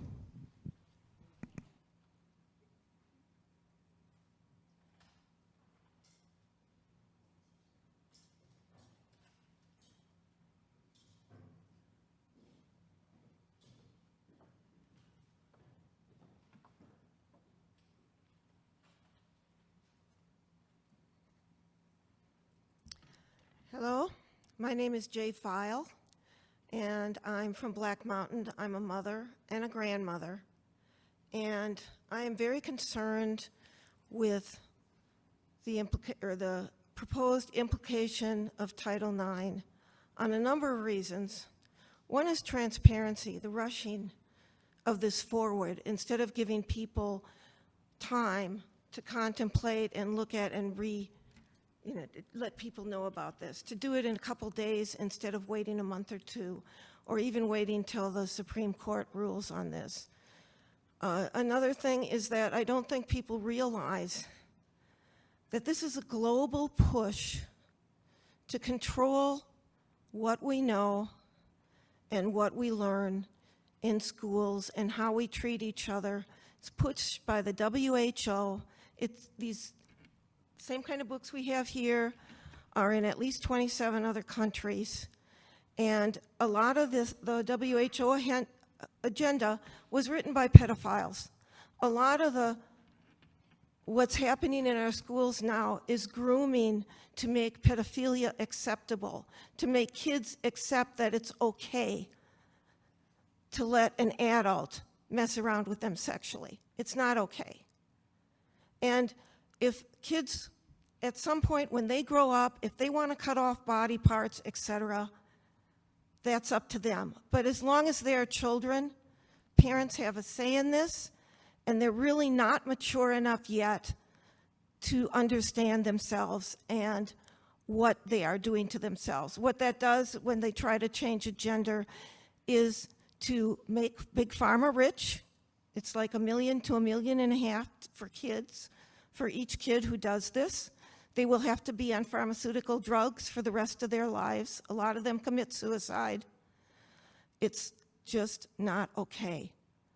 And it's a much bigger agenda than just Buncombe County. It's a takeover of humanity to change the way our families work, to actually do away with the family and give the responsibility for the children to the schools. It's not okay for health centers in the schools to be giving out drugs to children without letting the parents know what drugs those kids are being given. It's really diabolical. And there is also biological male and biological female, and you can identify however you want, but it doesn't change the fact of your biology. And to accuse kids or punish kids for saying what they see is supporting a mental illness in those who want to be called something other than what they really biologically are.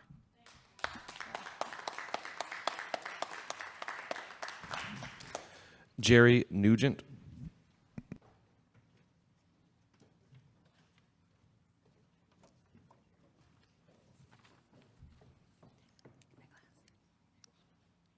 Hi, my name is Jerry Nugent. I'm the proud grandmother of a student at Oakley Elementary. I have a question for everybody. Is there anyone in this room who is okay with what happened at that Georgia high school yesterday? Anybody who thinks that was okay? Don't see any hands. So the shooting of students is not okay. That's true for everyone in this room, and me too. I was an elementary school counselor and spent many a year practicing active shooter drills with kids, being in bathrooms while kids cried and were very upset. I'm surprised tonight that no one sees guns and shooters as a problem in our public schools. I do. And one of the concerns I have is that Project 2025 would increase gun violence, reversing historic declines of making things safer. Doesn't feel that way for our kids, though, I think, right now. Project 2025 would invalidate state laws on concealed carry, making it almost anyone can carry firearms in public. It recommends defunding red flag laws, which allow law enforcement to temporarily remove firearms from someone who poses an imminent risk of harm to themselves or others, and destroying firearm records used by law enforcement to solve gun crimes. It would defund proven crime prevention strategies, for example, the Crime Victims Fund.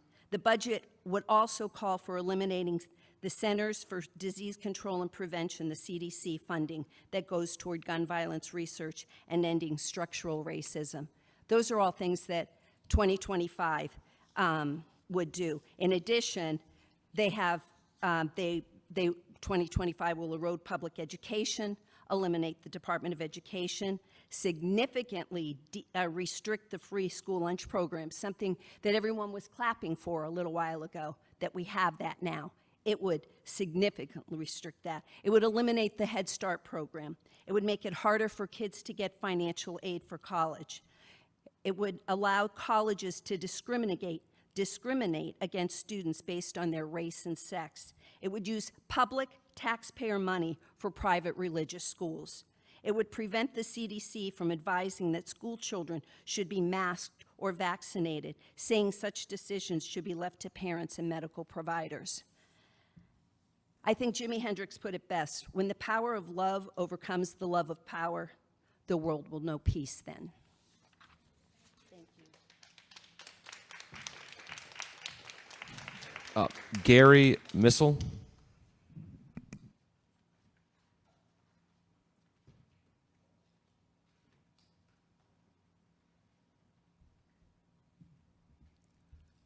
Madam Chair and Board, thank you for giving me this opportunity to speak. I am a retired Chief of Police.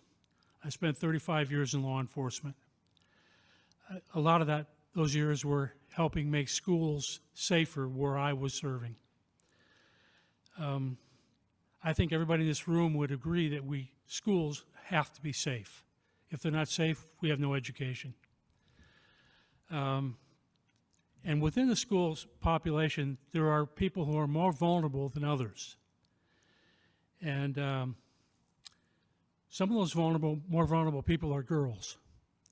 And I say that because I never investigated the case where a woman raped a man. Sexual assault cases I investigated in my career, the aggressor was always the male. The victim was always the female. I am very concerned that, and I would urge the board not to adopt any policy that makes the school less safe for girls. And as soon as you let sexual predators posing as females access to places that should be safe for girls, like their locker rooms, you have diminished school safety. And I pray that you don't adopt any kind of policy like that. Thank you.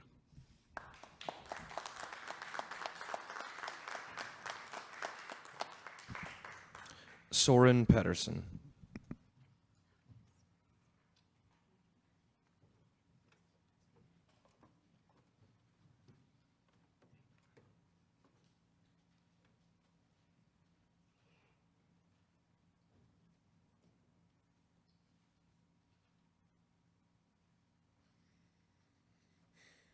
Hello, County School Board members. My name is Soren Pedersen.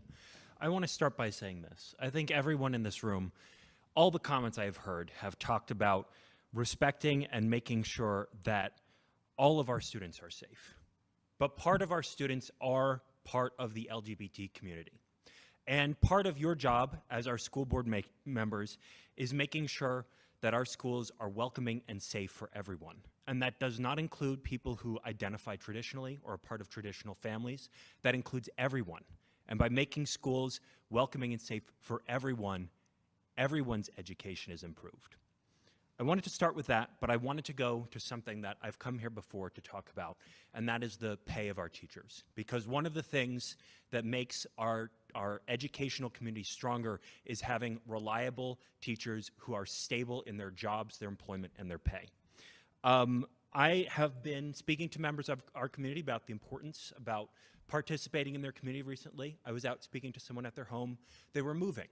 They're 20-year residents who can no longer afford to live in our community.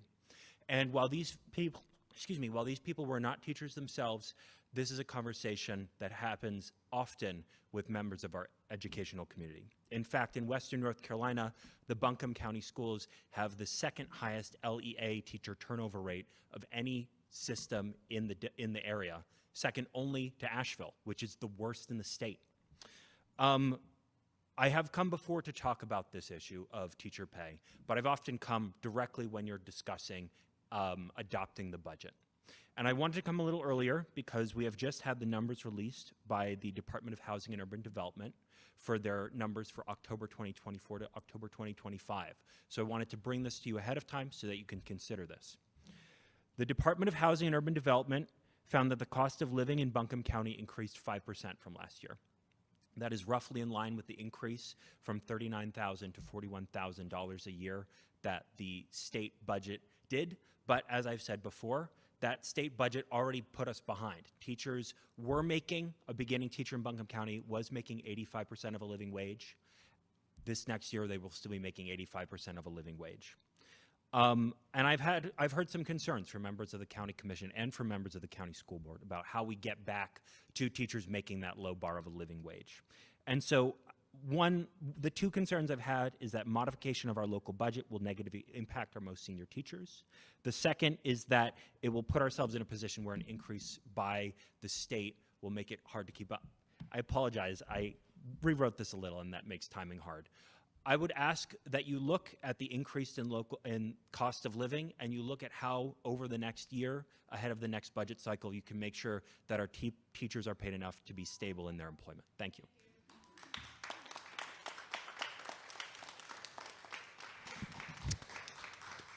Kim Macy?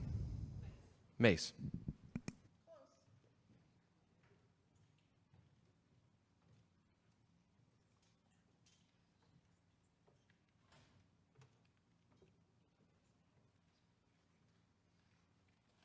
Good evening. Thank you for giving me a chance to talk tonight. My name is Kim Mays. I'm a librarian in West Asheville, and I've happily been a librarian for 15 years, over 15 years. While our students work hard in the classrooms to learn to read, in the library we have the privilege to help them grow their love of reading. We achieve this by helping each child find the right book at the right time, or the next right book at the next right time. I've seen EL students open up because they hear their home language in a book. I've seen students light up because they find just the right shark book. I've seen kids excited because they see a family that looks like theirs in a book. We open the world of information to these children. Throughout my library studies, I've learned over and over again about mirrors and windows. The library is not a regular classroom. It's a hub where students can find themselves represented in books, mirrors, and they can learn about people who are not like them, windows.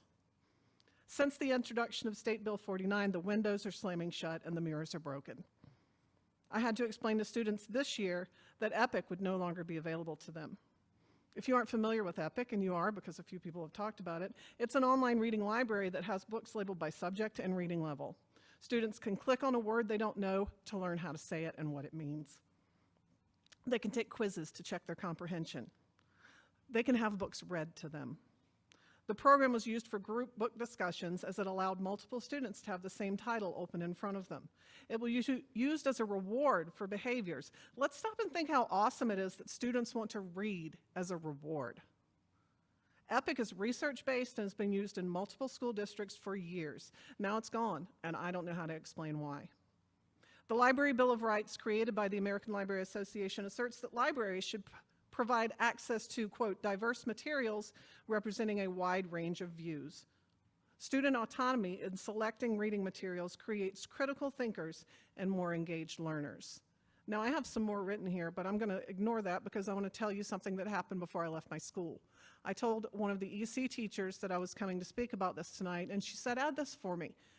I had EPIC as part of my curriculum this year.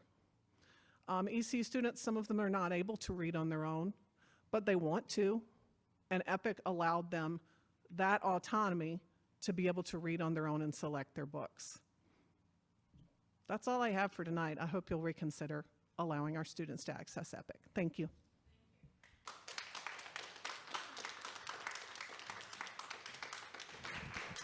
Laura Getty.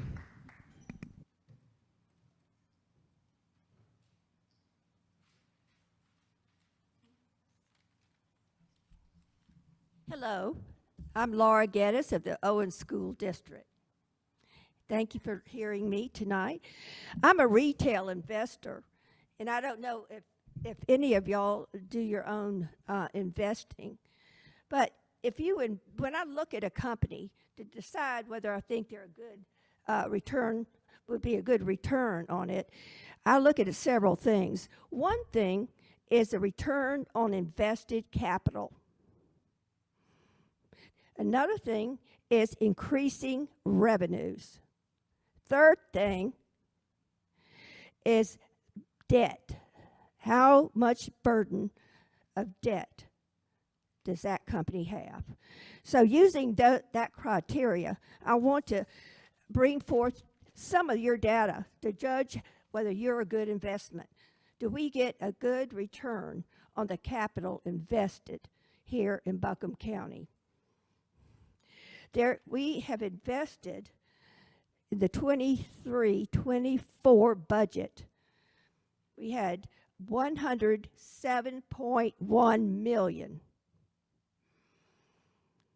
And 55% had nothing to do with education. What is going on? What's going on? You're not to be in the social services department. That is not your job. The budget should be 45.7 million. You are not to take the place of parents. They are the teachers. They are deciders of what is their values. The school has nothing to do with trying to take over parents' responsibilities. So I propose, we said we're one nation under God. We're one school system under God. There is no reality. There is no reality. No, doesn't matter how you're feeling. You don't create reality by feelings. Reality is created by God Himself. You can't change reality. Animals know what a male, a female is. Animals don't kill their babies. Humans do. Thank you.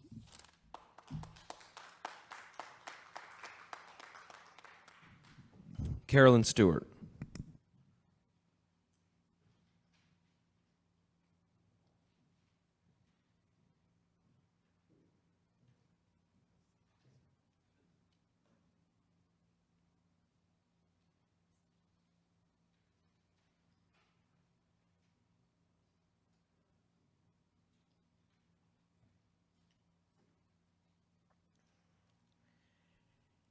That can be for later. I'm Carolyn Stewart, and I just want to say I really love public school and the education that's possible. I've worked with public school as a TA for, not in this public school, but in other ones, for 14 years, and then I worked for a nonprofit for about 7 years, and I just met wonderful, dedicated people. And I wanted to share that in that timing, I learned a lot from my students, probably because of their struggles. Some were English second language. In fact, my last position, I worked with Davidson College tutors, and we had a wonderful program where the students could come in. They were at-risk students. They could come in after school, and they could learn so much from each other and from the college students. And I'm telling you, those college students were heroes to those kids. And I've mentioned this before, but also what I've been learning is that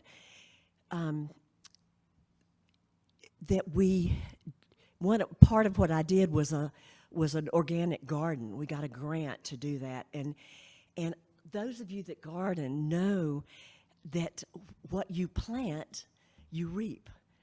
And often we are planting things that we don't realize in emotional, social ways into children in learning situations that they aren't going to reap what they need to reap. They aren't going to gain what they need to gain. And some of it is because it's not their age group. It's above their age group, or it's not educational. It's not really what we're there to teach. So I just encourage you each to picture yourselves. All of us need to do this regularly. Picture ourselves standing before God, because we will one day. Jesus is coming back. And so I believe that we will stand before God, and He will say whether we have sown to corruption. It's in Galatians 7:8, I think. It's on your paper. But what have we sown into, and what kind of crop are we going to reap? Thank you.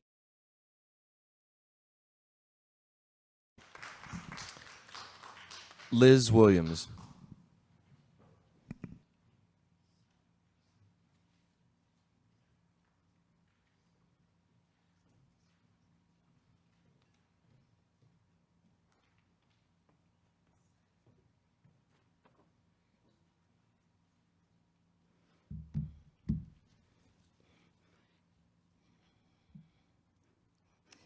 Good evening, members of the board and Dr. Davis. The decision to ban access to EPIC is both troubling and indicative of a broader systemic issue we are facing in education today. EPIC is a carefully curated educational resource that has enriched the intellectual growth of countless students over the years. Blocking this access is not only a short-sighted, overreaching move, but one that will profoundly affect students' opportunities to learn, grow, and think critically. I hope the irony of a newly awarded AIG promising district enacting this ban is not lost on you. Let's be clear, access to books is access to knowledge. My wife, who's an educator, has repeatedly told me over the years how she saw firsthand how EPIC expanded the minds of her students, many of whom do not have the means to explore the world beyond their immediate surroundings. Through EPIC, they discovered new perspectives, new ideas, and a passion for reading that traditional systems had struggled to ignite. Denying these young people this tool is denying them access to the broader world of human experience, an affront to the very notion of education. The decision to ban the entire platform of 40,000 books because Epic cannot currently make a few individual age-appropriate LGBTQ stories inaccessible is especially alarming. By erasing narratives that reflect the lived experiences of many, including the students that you serve, you're perpetuating a form of censorship reminiscent of oppressive regimes. In 2024, we should not be engaging in policies that echo George Orwell's darkest warnings about authoritarianism and thought control. This decision serves only a small group of fear-mongering voices who seek to limit intellectual diversity, not to protect students, but to silence them. Education should be a space of inclusion, critical thinking, and intellectual freedom. The banning of Epic flies in the face of these values. It is imperative that you, as the school board, reverse this decision and restore the students' right to access a tool that empowers them to read, learn, and grow. Thank you.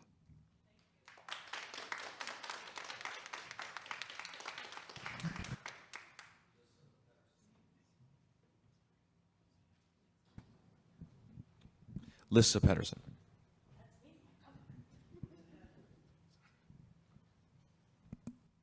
Hello, everybody. My name is Lissa Pedersen. I am a teacher in the Buncombe County Schools. I've been in Buncombe County Schools since 2011. And today I'm talking, representing myself, not my schools. But I got into public education because of the promise of public education is to teach every student. In public education, doesn't matter your race, your economic status, your creed, your color, your gender, your sexual orientation, your religious or your political beliefs. We take everyone. In fact, in Buncombe County Schools, the term every student is used in our mission statement, if I'm not incorrect, at least twice, if not more. I was raised with Jesus. My Jesus is a friendly, loving, accepting person. And that is not what I teach in public education. Everyone belongs in public education. And I think that all this, calling our teachers groomers, which I've heard somebody say that we are grooming people to be pedophiles, Lord have mercy. I've heard people say that this school board is responsible for suicides. Come on now, don't use children to make ugly statements. I've heard people in here calling people sexual predators just waiting into public in the bathrooms. That does not happen. That does not happen. This is all a distraction. It's fear-mongering. What you should look at is the defunding of public education, and it is taking away money from the public schools to service our children. Right now, the people who run Raleigh have given billions of dollars to any family that has a student of public school age to go anywhere they want. You could be a millionaire and get money from our taxpayer states to go to an unaccountable religious or private school. And that does not mean that they're better, they just get the money. Meanwhile, we are underfunded. We have lost counselors, we have lost nurses, we have lost teachers, we have lost STEM teachers, and yet we still persevere. It is a distraction. It is trying to make you feel like your public schools do not work, and they do. What they need to do is fund them. There is something called the universal, I only have 24 seconds. Anyway, pay attention to how schools are funded. If you believe in public schools, give them the money. Let them survive. Don't get distracted by these false accusations. Thank you very much.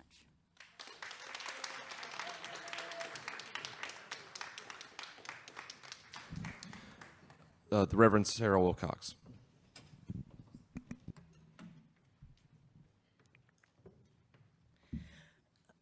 Good evening. Thank you for your commitment to our kids, our teachers, and our staff, and a shout out to any teacher in the room and also the librarians tonight. Hashtag read a book, everyone.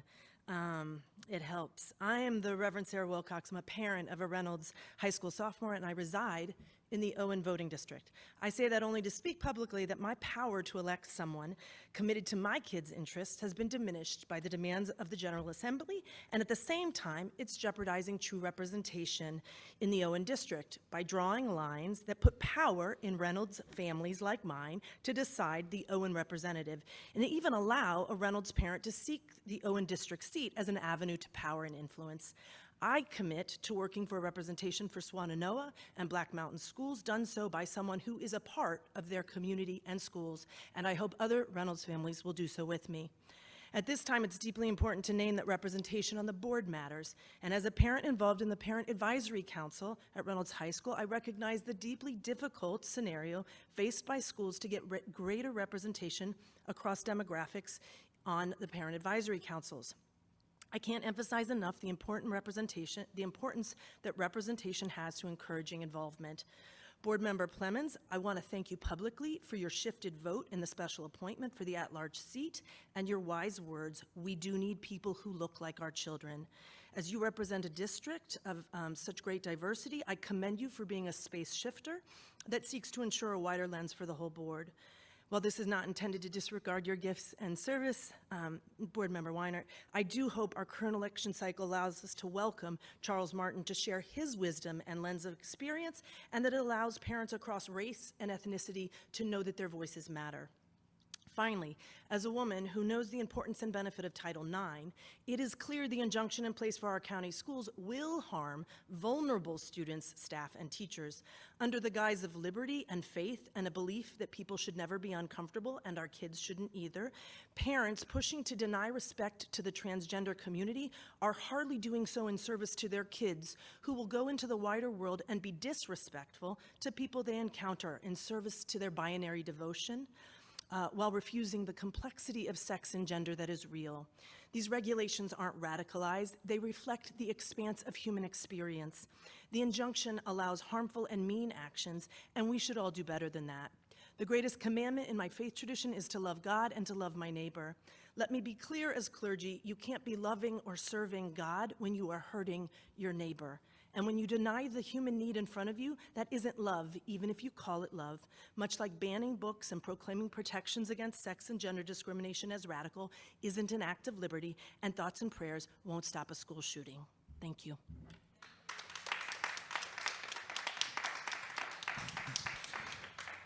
Madam Chair, that concludes public comment.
joining us again so we can complete our agenda tonight. The next item on the agenda, am I too far or am I too close? Is on the action agenda. It's the Irwin Middle School ADA and egress renovations. To accept the GMP and authorize the construction manager at risk to proceed, and I believe that's Mr. Wyatt. Sorry, I'm echoing all over the place. You want me to give it the old teacher thing? Come on down. Only Jeremy Stowe can identify with that personal comment there.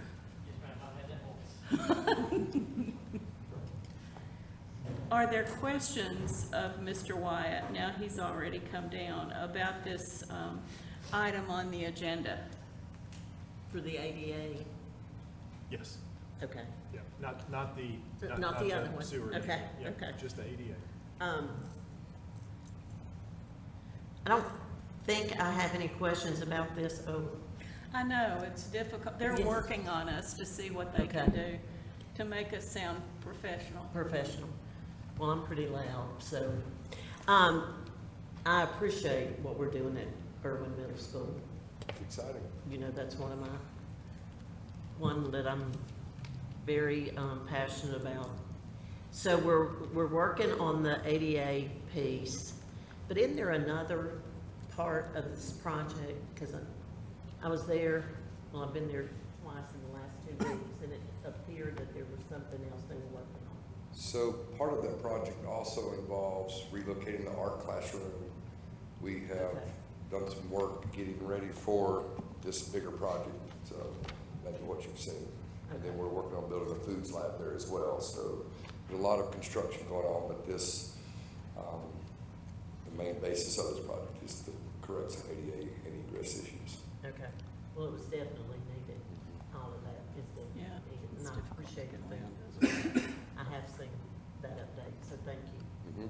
And just for public information, ADA's, American with Disabilities Act. well, I was gonna try, but thank you very much. Yes. So could I get a motion to approve this? I would like to make a motion to approve it. Thank you. Could I get a second? Second. All right, all those in favor? Aye. I've worked over at Irwin Middle, and it's really nice for us to address the fact that it's difficult for people to get around over Yes, there it because is. of the construction. The next item is also Mr. Wyatt, and this is the Nesbitt Discovery Academy to accept guaranteed minimum price, GMP, and authorize construction manager at risk to proceed with music room renovations. Do we have questions from the board on this item? Hearing none, I would accept a motion to approve. So moved. Thank you. And a second? Second. All those in favor? Aye. Any opposed? All right, Mr. White, I'm really glad that you came down those stairs effectively.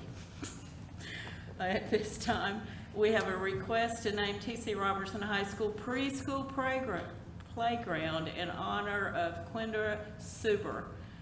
Dr. Jackson? Thank you. Board members, I received, and you have in your packet, letters from Principal Allison, from our director of our preschool program. Ms. Suber is an absolute critical and crucial part of our preschool program. I've heard from parents whose children are now reaching adulthood who went through the program, and I received this request to name the playground outside the preschool at T.C. Robertson after Ms. Suber, and I recommend the board proceed in that manner. Okay, do I have a motion to approve? I will happily make that motion. Thank you. Could I get a second? I'll second. Thank you. All those in favor? Aye. Any opposed?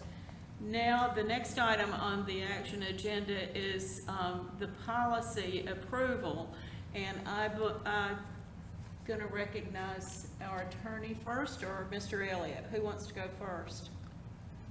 I'm happy to speak on behalf of the policy committee. Sure. First. So first, I really want to express my appreciation to everybody here who's here tonight for a public comment. Public comment, it's a sign of a healthy democracy, right? I'm grateful for the American democracy that we have, that not only allows for critique and dissent of the opinions of and actions of a government body, but actually passes laws to protect that dissent and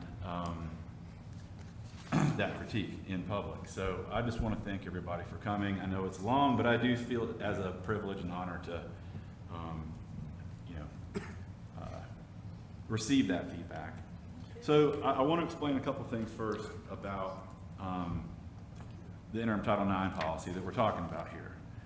First question is, I want to make clear that as a public institution, yes, we must follow state and federal laws because we receive funding for our schools through both state and federal governments. And there are real consequences if we don't have policies in place that reflect those laws. So that's that. Please keep that in mind. Regarding the timing of the passage of this policy and it being rushed, I want to comment on that too. The Title IX regulations that were issued by the Department of Education went into effect on August 1. As we've heard tonight, there was a court injunction filed in a Kansas district court on behalf of several organizations that we've already heard about tonight. That was recently upheld by the Supreme Court of the United States, the injunction was. That injunction enjoins the Department of Education from enforcing Title IX 2024 regulations on schools that have children of parents who are members of those organizations that filed suit. So we're in a position where we have a regulation that was issued and in effect August 1. 2 weeks later, I think, we have a court injunction that was upheld by the Supreme Court. So now we have two bits of federal law. Not just one, we have both parts of federal law at play here. And we have a myriad of schools that meet the criteria of the injunction and some other schools that do not yet. So the position of the policy committee was you have two approaches. You can either draft two policies, one that applies to some schools but not others, and a second policy that vice versa. Or you could investigate policy language that effectively met the requirements of both, right? That recognizes the court injunction. We all agree. We're not breaking federal law by not recognizing a court injunction. That is going to be recognized. But we have to have a policy that's functional for our administration at central office and in all of our schools that is understandable, that allows for that function to happen. And I'm going to call on the attorney too as well, because Title IX is complicated.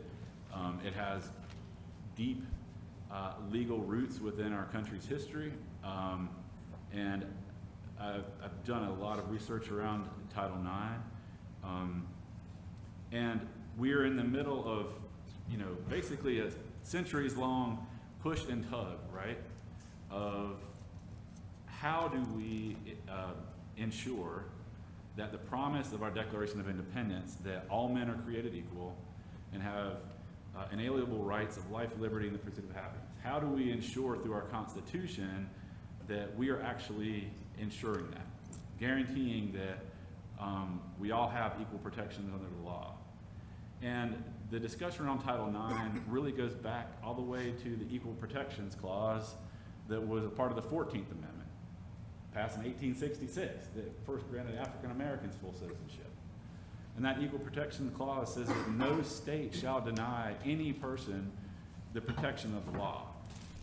So from there it goes to the Civil Rights Act, and then there's 1972 Title IX Education Amendment Act that was actually signed into law by President Nixon, is when Title IX got established in 1972. And it's been pushed and shoved around between three co-equal branches of government ever since then. And we're in the middle of some of that pushing and pulling at a federal level. But what I want people to understand loud and clear is that we do have a mandate to provide a safe, caring, productive learning environment for each and every child that shows up to our door, regardless of how they show up, what class, race, religion, sexual orientation, anything. And we have all kinds of policies that speak to the fact that it doesn't matter how you show up to our school door, we're going to take care of you, we're going to provide you with dignity and respect, and we're going to offer you a great education. So even though all of this really complicated pushing and pulling of, you know, big democratic ideals in our country is going on all around us, we have to do the basics. And by law, we have to have a policy that reflects that we're going to do those basics. All right? I've heard it referred to as the new Title IX, as if we are passing a new policy. That is an incorrect characterization of what's going on. Since Title IX was passed, all education entities have had to have a Title IX policy that spells out their procedures of how the entity that receives federal funding will handle issues that should flow through that process. That has been on our books for, I don't know how long, decades, right? Every time there is a change to policy, to Title IX policy at the federal level, we, just like for state law, we have to update our policies, just like we did for Parents' Bill of Rights. We had a deadline to get it done, we got it done. With this, the same thing is happening. We are just updating our Title IX policies that have been in place for a long time to allow our administrators to recognize and follow the federal law that is respective of both the injunction that we've heard about tonight and also respective of those schools that are not a part of that injunction. That's all our policy updates do. A lot of the claims about what Title IX does and doesn't do, you know, it's unfortunate there is a lot of misunderstanding about what Title IX does and doesn't do in our schools. But I do think it's important that people understand this is not some new policy that we're drafting to enable all these bad things to happen.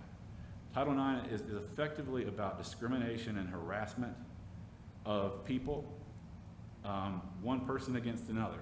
And what do we do as a school system when that happens? Does it go through one process or another?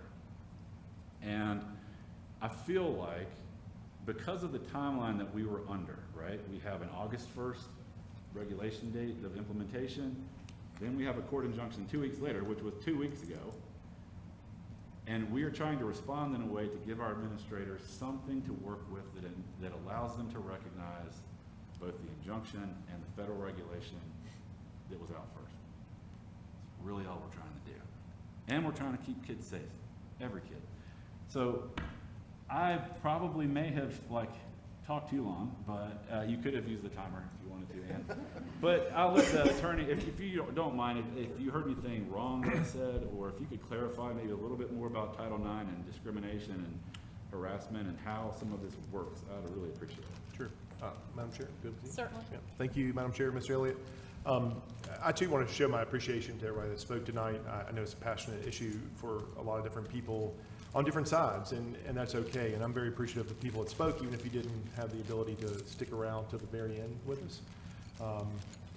But there's two kind of things that I kind of really want to point out first as a little bit of a summary, and then I'll back into kind of some more issues on the interim policies.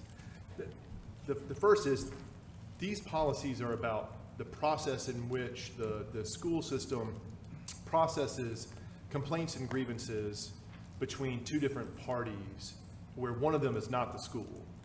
One of them is a student, the other one may be a student, one could be an employee, the other could be employee, could be student on employee or employee on student, but it's just how we process those complaints and grievances regarding sexual discrimination and sexual harassment. It has absolutely nothing to do with athletics, it has nothing to do with locker rooms, it has nothing to do with who spends the night where on a field trip. okay? So first off, that's first. Second of all, I heard a lot of people talk about state law tonight. And in 2009, the General Assembly adopted a state law. And it is part of the School Violence Prevention Act, and it defines bullying and harassing behavior.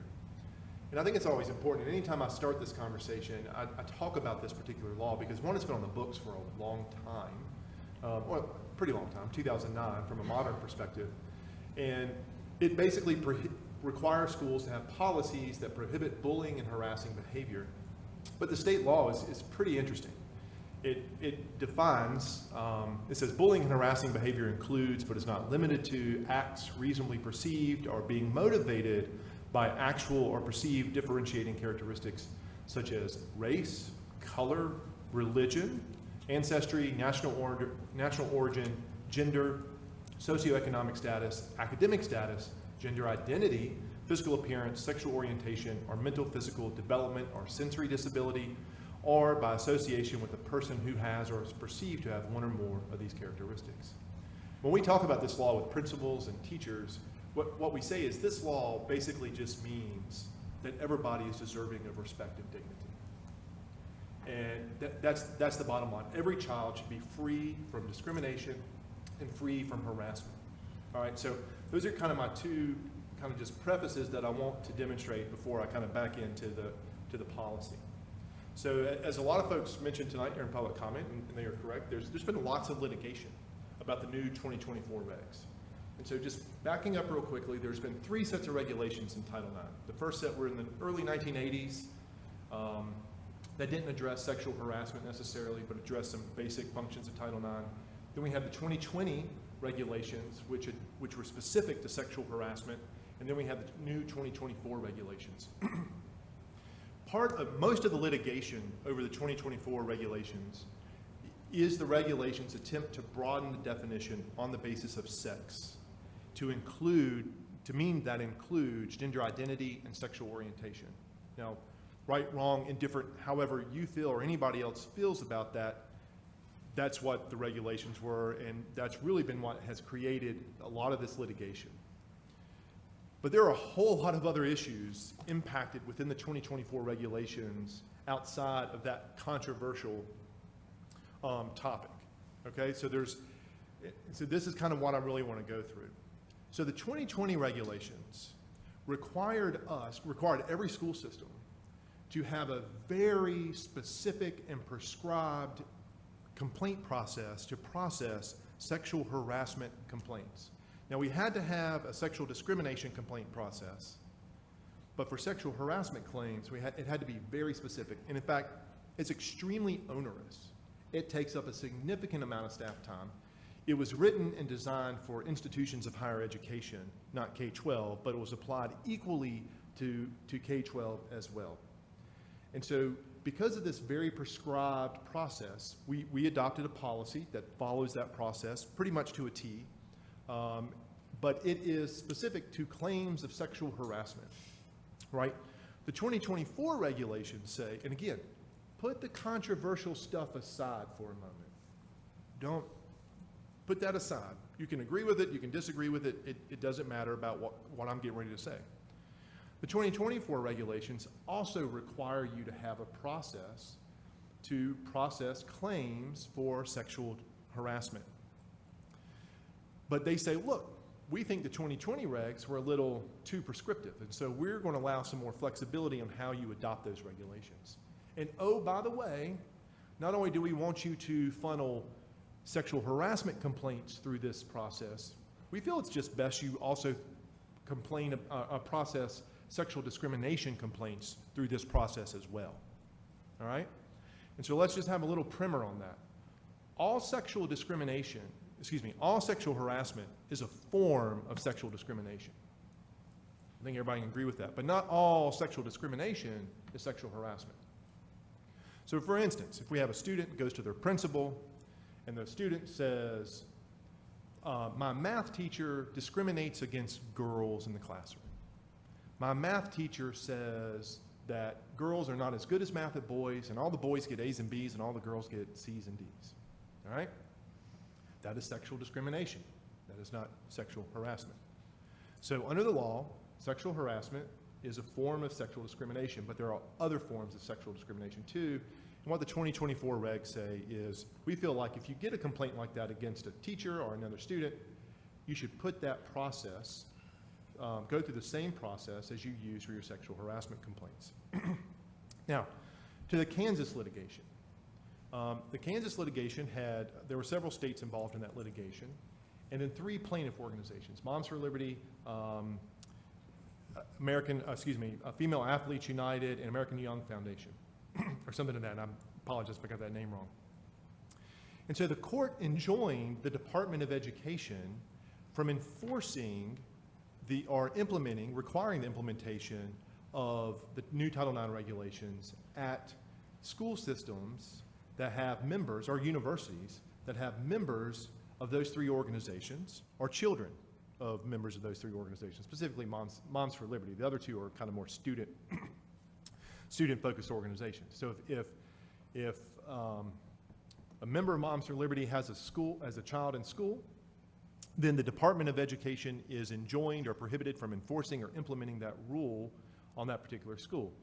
And Moms for Liberty and these other organizations were allowed appropriately to provide lists to the court of the schools in which their members attend, or the children of their members attend.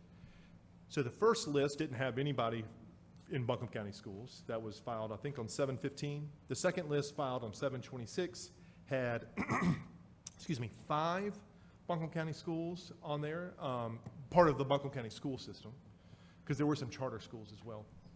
And then there was a list just filed last week that had approximately 28, it was exactly 28 Buncombe County schools. Now, of course, they had some other charter schools as well, and so 28 plus 5 is 33.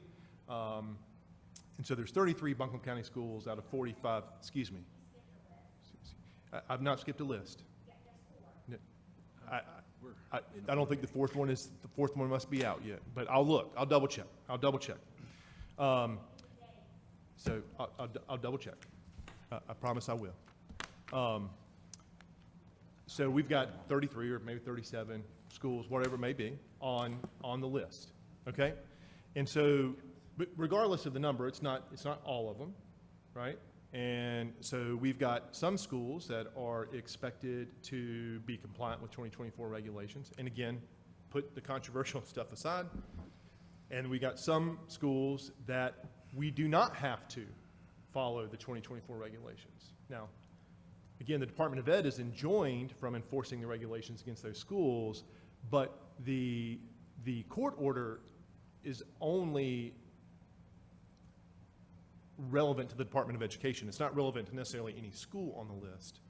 It doesn't require a school system to do anything one way or the other. And in fact, the court says, I'm reading from the court's order, finally, nothing in this order limits the ability of any school to adopt or follow its own policies or otherwise comply with any applicable state or local law or rule regarding the subjects addressed herein. Rather, it simply prohibits the defendants, i.e. the Department of Ed, from demanding compliance with the final rule. So, but what the interim policy does is it honors the fact that there is this injunction that 33 or 37 or whatever it may be, and it may change because it can continue to expand, as well as we're trying to figure out one way or the other to have one policy for all schools. And so the interim policy, again, has nothing to do with school-based decisions on things like, athletics is we apply the state rule. I mean, and the state rule is very clear, but athletics or the locker room or field trips or anything like that. This policy is only about when there is a claim of discrimination or harassment from one person against another person. And so what we did was we took your current policies, which is based on the 2020 rules. All right, so you've got the 2020 rules. We took that current policy and we just said, look, we have another policy that is specific about, we have another policy that's very specific about sexual discrimination complaints. We're just going to say, we'll use the same policy that we've used in the past since the last 4 years to process sexual harassment complaints, to also process sexual discrimination complaints. There are 2 other changes, subtle changes. One is to the definition of what is a hostile environment under the sexual harassment definition. So under the 2020 regulations, hostile environment was defined as conduct, unwelcome conduct, that is objectively offensive, that is either severe or pervasive. I think we all know what severe means. Pervasive means, reoccurring or widespread. So it had to be severe and pervasive, all right? So it had to be severe and pervasive for it to come under the Title IX policy process. The new 2024 regs says it follows the Title VII definition. The Title VII of the Civil Rights Act, which prohibits discrimination in employment, it says hostile environment is severe or pervasive. So it's a change of and to or, severe and pervasive to severe or pervasive. Again, that has nothing to do with these controversial topics that are a part of the litigation, or I should just say the topics that are part of the litigation. And then the other kind of subtle change is under the 2020 regs. The 2020 regs were very specific about where sexual harassment had to occur. It could occur on a school campus or at a school event off campus, but it could never occur outside the United States. And so if the Spanish club takes a trip to Costa Rica and somebody is sexually harassed on that trip, it wasn't a Title IX issue. It didn't mean the school would not process it, because remember, this is just about processing complaints. It doesn't mean the school wouldn't deal with it. It just means you didn't have to use your Title IX process to deal with it. And now, the 2024 regs, I'm not sure why this mattered to anybody in Washington, but it did. It says it applies to sexual harassment or sexual discrimination that occurs overseas if it's part of a school-based educational program or activity, right? And so we've added that. It also basically said it would apply to off-campus conduct if the school system or the university would otherwise discipline for it or have control over it. And so we've changed that portion in there too. So, what we are adopting here is a process just for handling complaints. Complaints by one student against another or against an employee. This is not about how to address a complaint against the school system itself. It does not have anything to do with locker rooms or athletics, field trips. And I really, a lot of people says, this policy would address issues where if you had a student who had a religious objection to using a certain pronoun or name of a transgender student, that we want to respect everybody's First Amendment rights. We want to respect whether it's the freedom of speech or the freedom of religion. We want to respect those rights. And we have ways, our student services folks, our counselors, or teachers, or folks here at the central office, you heard from Dr. Johnson and Shane earlier, this evening, they work with students to address those issues. This is not going to end up in somebody being disciplined for that unless it is just like outright malicious and intentional, right? And so we always are trying to be proactive and address those issues. So this is not any way to try to offend. Nobody wants to offend. And I would agree wholeheartedly with one of the speakers. First Amendment rights trump Title IX. I believe that too. The Constitution trumps federal law. Federal law trumps state law.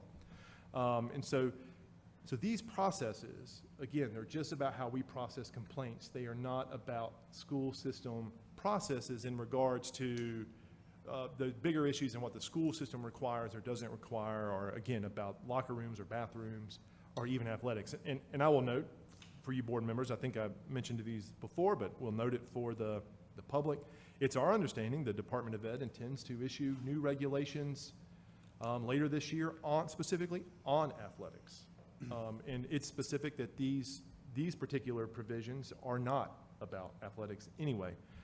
So we wanted to create a way, in summary, for our school system to have one way to process these complaints. If we were going to adopt a policy that was in total compliance with the 2024 regulations, it would look different than this. We are basing this off the 2020 policy.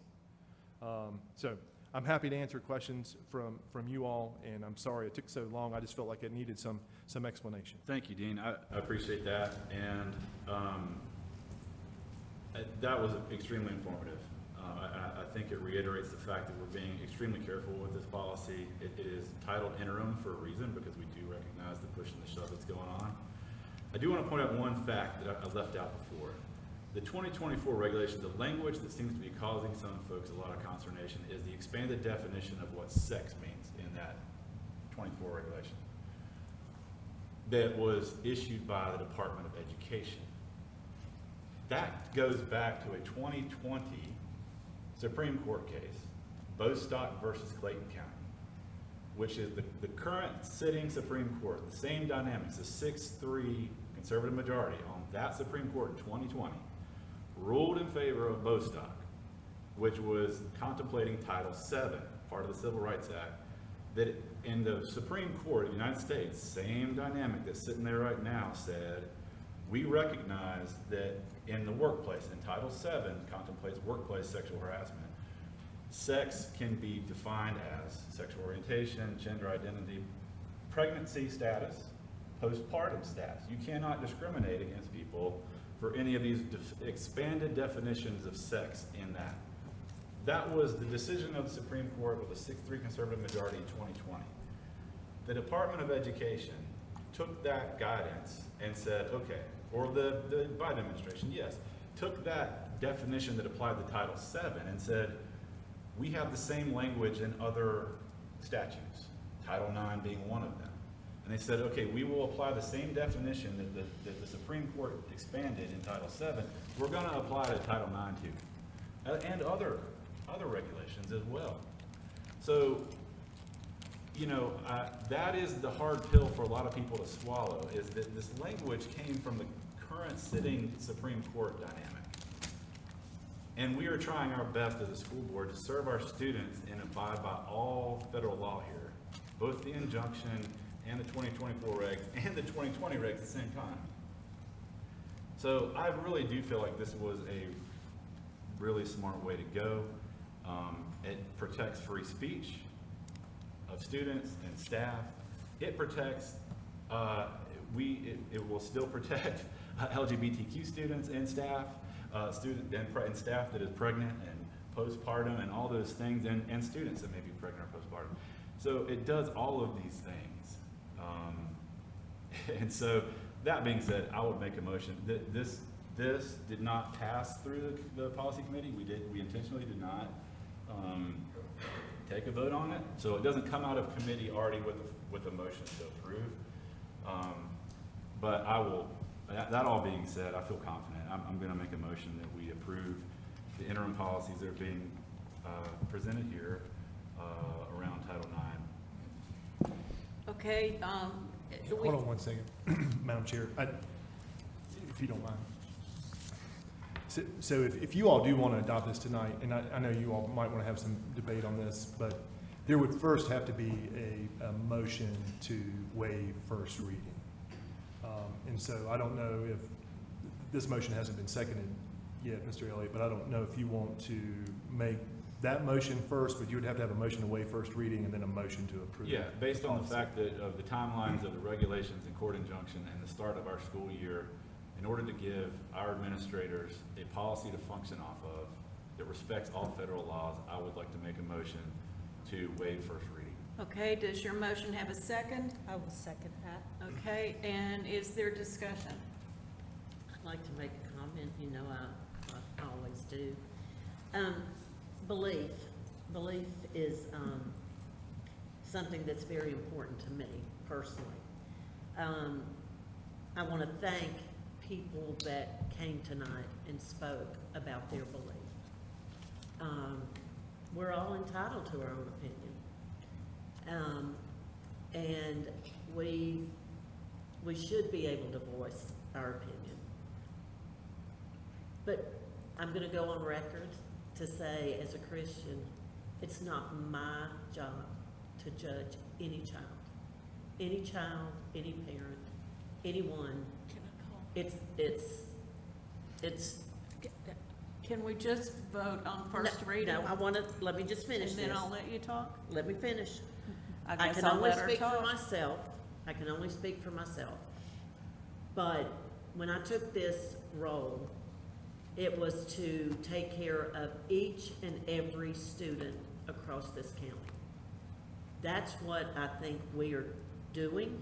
I know that's what I'm doing, and I can't speak for anyone else, but we have to make decisions based on what's right for each and every child.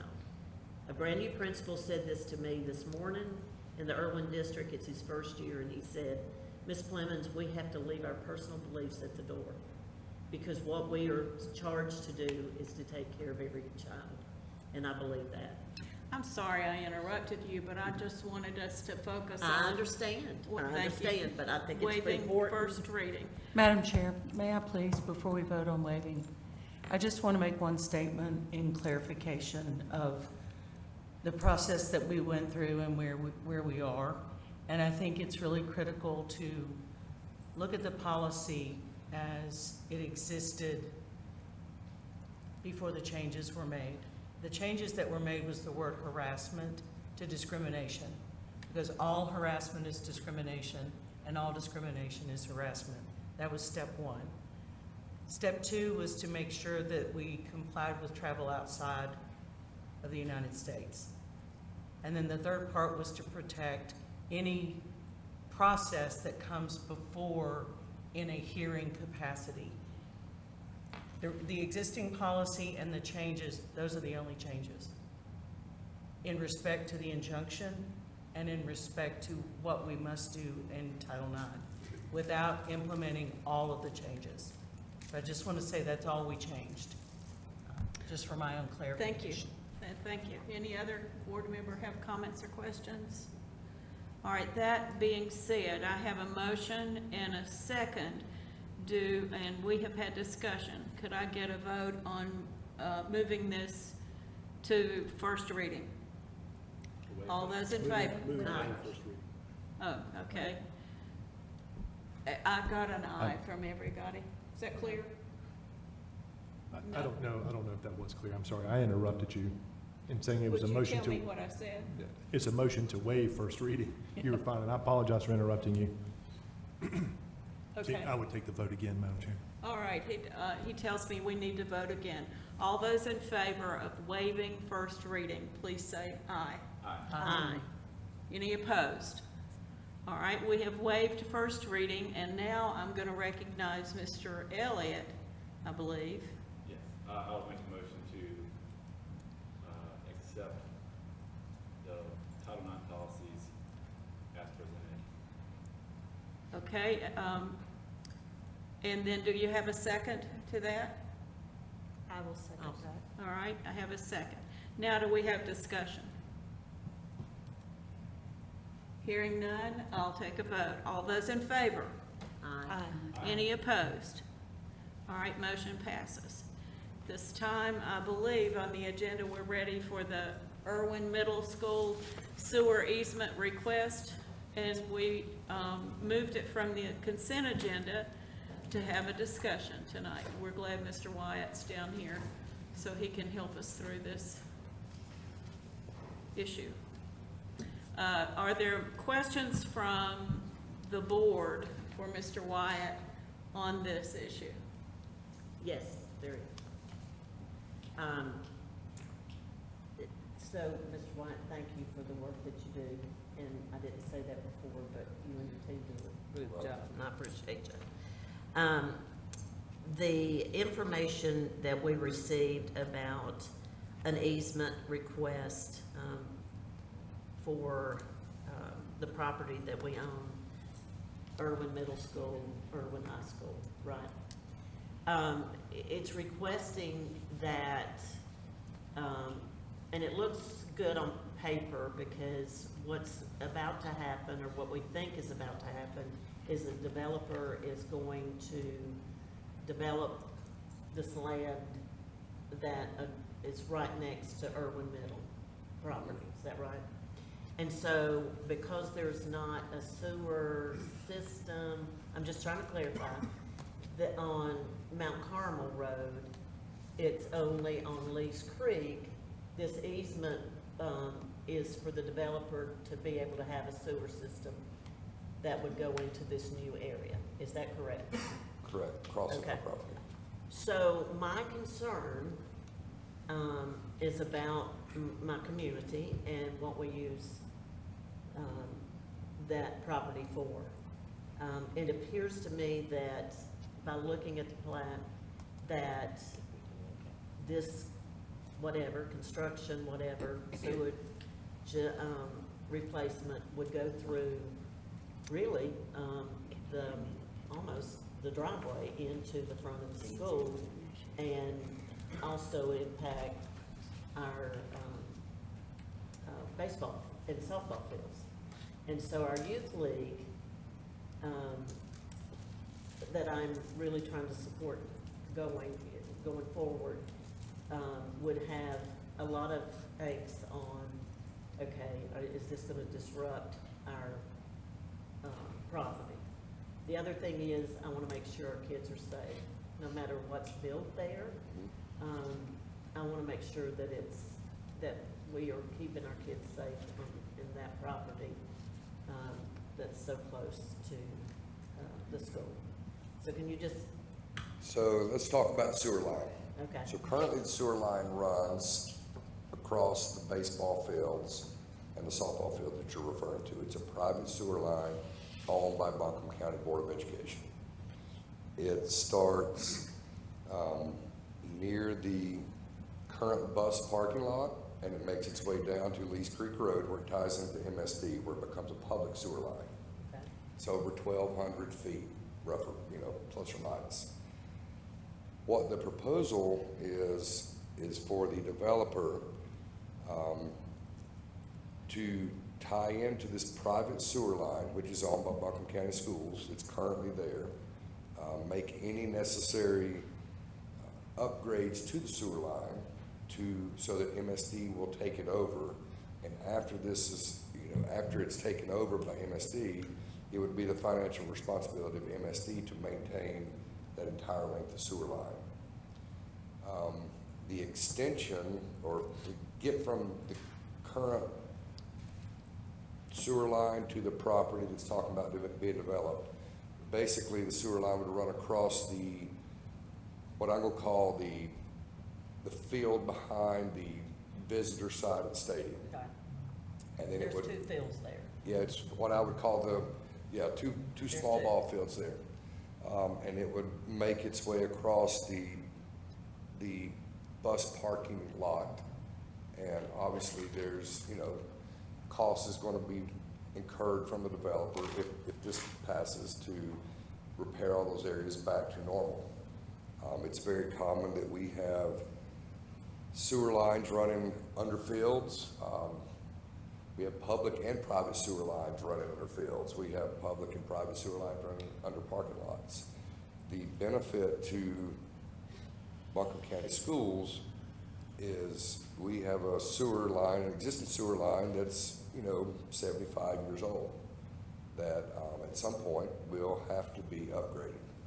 And this would be beneficial for it to become a public sewer line.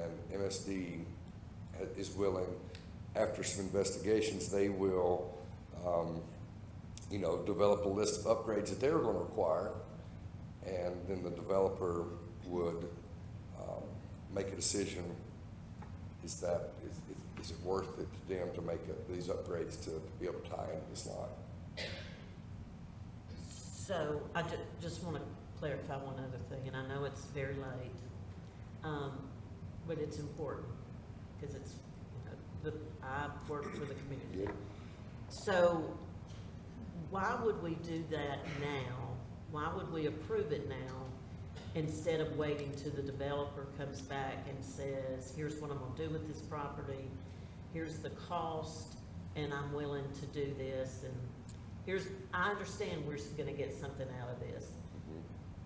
So the permission that I'm asking is to allow myself and the attorneys, our attorneys, to work with the developer, because they're in their, discovery period of purchasing this property. If they can't, if this is not approved, obviously, they may not purchase this property. But if it's approved, and then I'm allowed, along with our attorney staff, to work through this process moving forward, then, the benefit, I feel like, in my position, is worth it to allow MSD to take over the sewer line.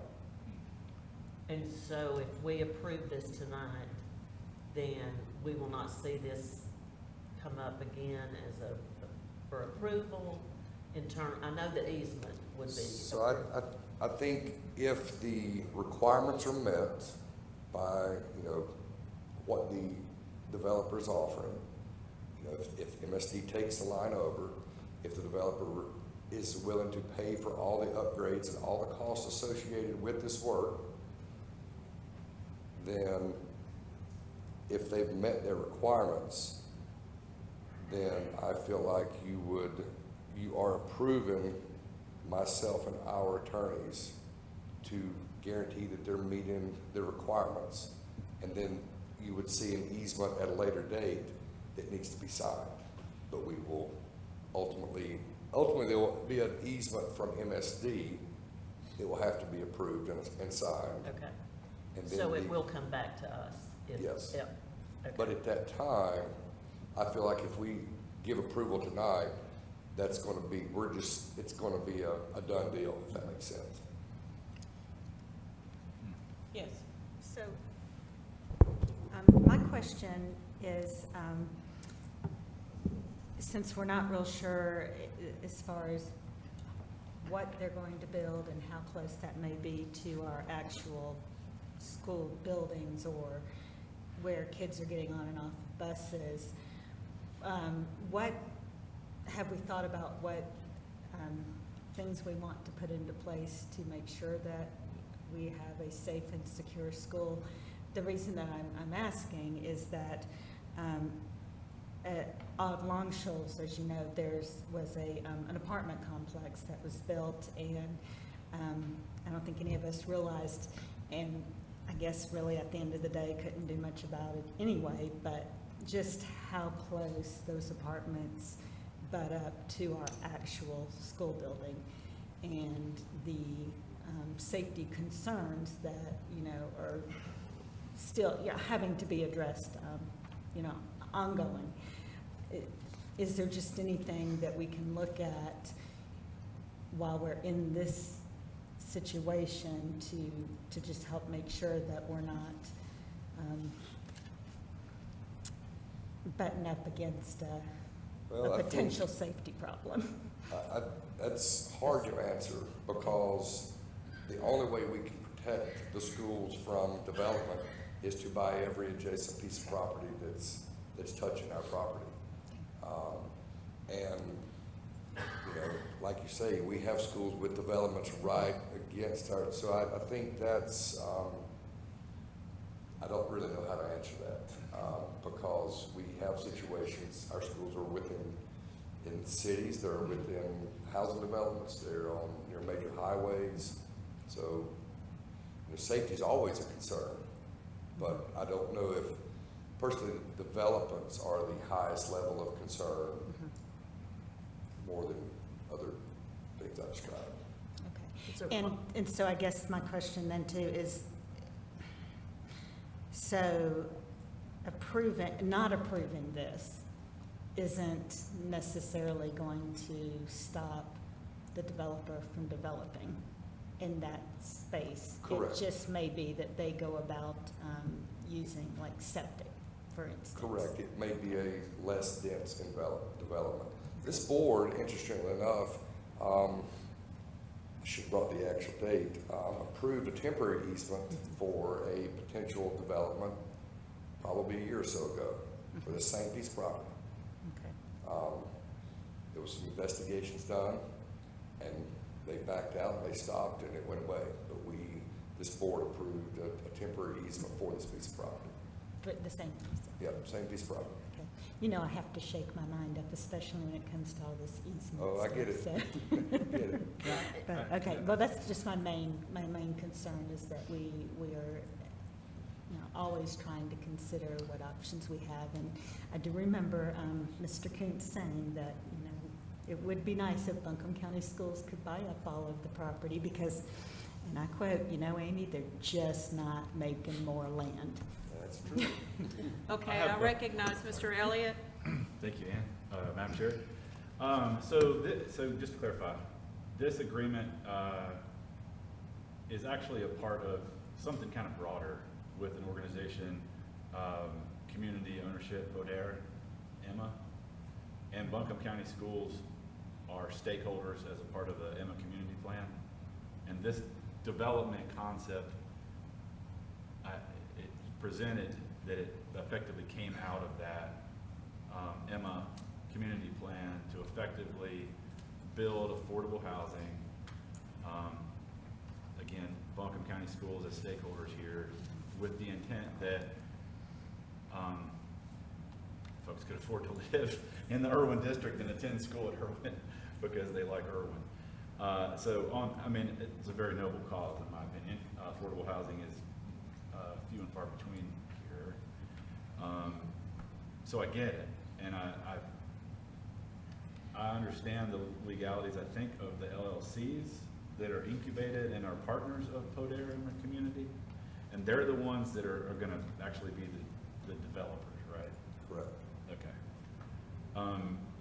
I do understand too that if we vote affirmative now, then it allows you to negotiate, but the answer is yes, right? In the end, is that Correct. the easement would be approved. You would just Because be in bringing all it back fairness, first the time. developer has to be able to understand what they're getting themselves into and making a decision about purchasing the property. Has there ever been any kind of conditional approval in this situation where the board has said, look, we kind of don't understand a few things quite enough. We don't. Well, I think we are conditionally approving it by allowing, you know, they've set out, the conditions are set out here. And if they meet the conditions, then we're going to approve it. If they don't meet the conditions, then myself and our attorneys would not bring a easement to you to sign. Got it. Or MSD would not accept the sewer line. So in all essence, this is a conditional approval.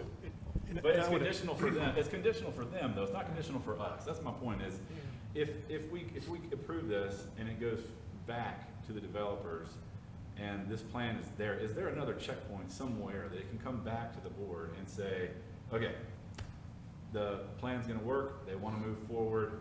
We need final approval for just the easement, and then. I recognize our attorney. Does that make sense? Yeah, well, I think I understand what you're saying, Mr. Elliott. I just also want to point out on the conditions, I mean, part of the conditions is like, we're going to agree, and Mr. White, you correct me if I'm wrong, we're going to agree where the line is. We want to feel comfortable where the new portion of the line, which would go from our existing line to the new development, where it's located. We feel good about that, how it's constructed, the manner in which it will be constructed, such as, you know, it's not going to interrupt school or try to have as minimal disruption in school. And then also taking our old line and improving our old line in a manner that we feel comfortable with as well. And certainly MSD feels comfortable, because for MSD to take over the entire line, it's going to have to meet MSD specifications too. And that's, I think that's kind of a good checkpoint as well, at least in regards to the quality of the line that's going to be put in. And it could be the developer says, you know, once they really study how to do that and what the cost is going to be, they may say this is too expensive. They could. You know, so I mean, that's a factor too. So, but I think Mr. Elliott's point, Mr. White, is there going to be another check-in before we get, you know, can we have some sort of information to make sure the board feels comfortable with it as well, with like maybe where the location of the line is going to go? Yes. That's something that we're kind of like, we That- want to see something more than just a map with a line drawn on it. We want a real map with. Yes. Yeah, ultimately, if we decide to move forward, then there will have to become the full engineered set of drawings. It shows elevations, sewer profiles. That will be required by MSD, because the entire line will become MSD's line. Is the timeline so swift or something that there's not enough time to like allow for some more understanding or meeting with these folks or something that would give more comfort to the board? Is it such that this approval couldn't wait for the next board meeting? I'm just trying to understand the time sensitivity of it. We could, the developer and the design team are in the audience, so it sounds like they can. Can you come Would you forward like to to- speak to us, please? Yeah,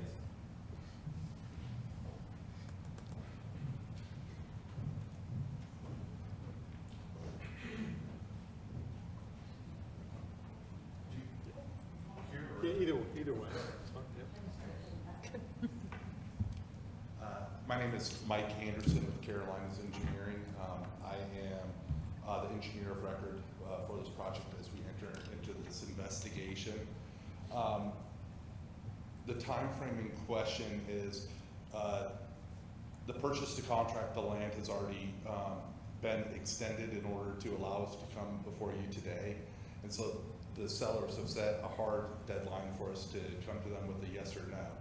And so we're in the process of working with MSD and their staff to do the investigation of the line, get us the information of what they want to see improved on that line, us work with a contractor to determine what that cost is, and then be able to make a yes/no decision over the next like 4 or 5 weeks.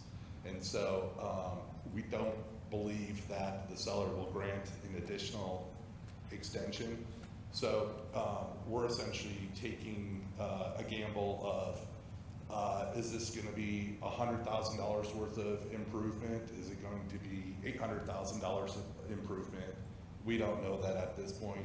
This is giving us the opportunity to work with staff to say, here's a real number, this works.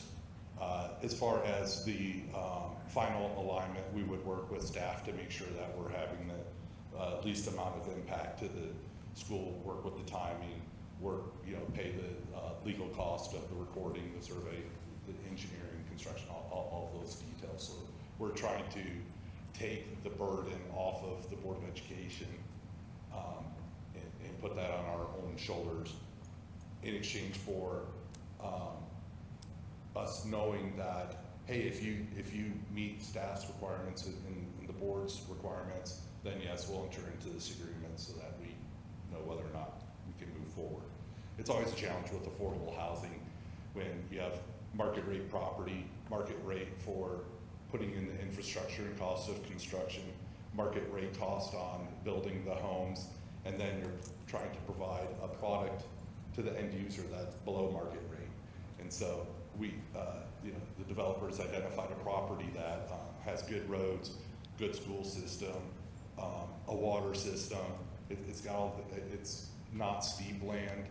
It can support it. The zoning is supporting of it, but it doesn't have sewer yet. And so that's what we're trying to cross that bridge in order to provide the affordable housing to the community.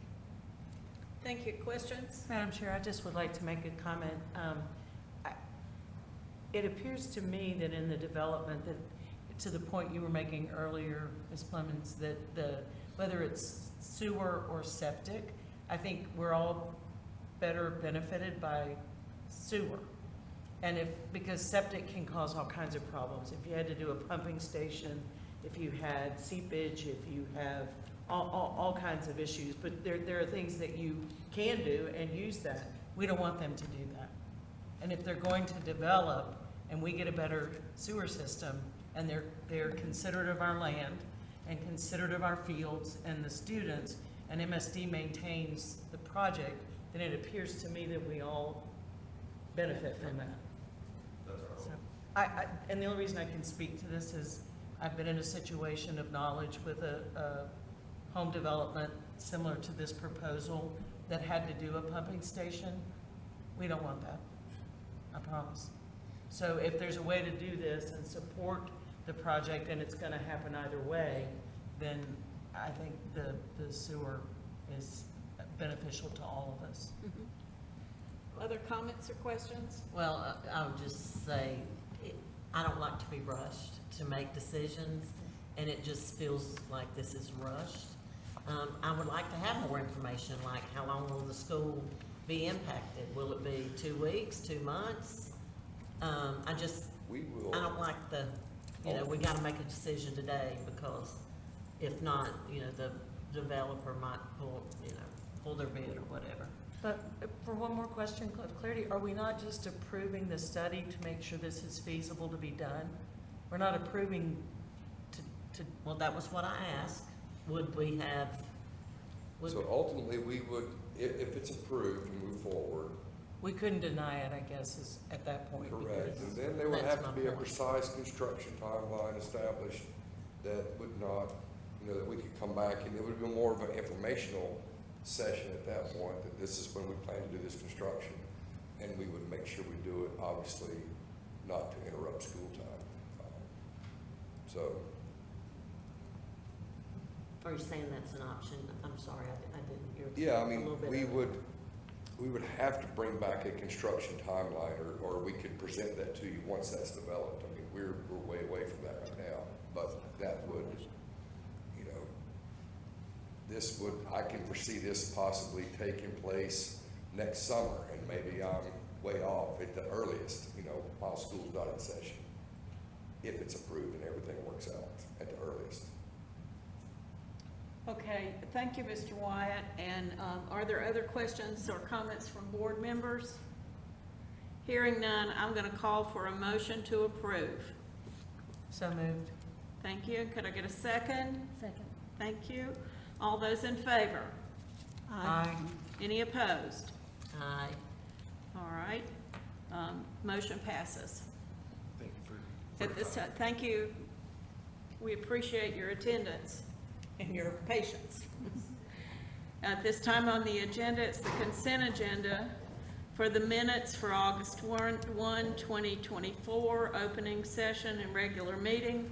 Minutes August 22, 2024, joint meeting of County Commissioners and Nashville City Board. The personnel report, 23-24 budget amendment number 9. Memorandum of understanding with Town of Black Mountain regarding the use of Black Mountain Primary School's parking lot. The sole source request Transportation Department EduLog. Sole source request Curriculum and Instruction Department Unbound Ed. Sole source request Student Services Department Character Strong. Sole source request Student Services Department Collaborative Classroom. Request to dispose of public records. Advisory Council members for approval. Advisory Council members request to add. And the policy to be rescinded is policy 2240. Could I get a motion to approve the consent agenda? So moved. Thank you. Second? Second. Second. All those in favor? Aye. Any opposed? On the information agenda, our policies for first reading are policy 4240, 7312, child abuse and related threats to child safety, policy 4316, student dress code, policy 5023, 6128, 7268, emergency administration for, what is that? Naloxone? And you can tell I'm not using any of that. Okay, policy 6125, administering medicines to students. And then our announcements for the next meeting is October 3rd, and with a work session and updates beginning with closed session at 4 p.m.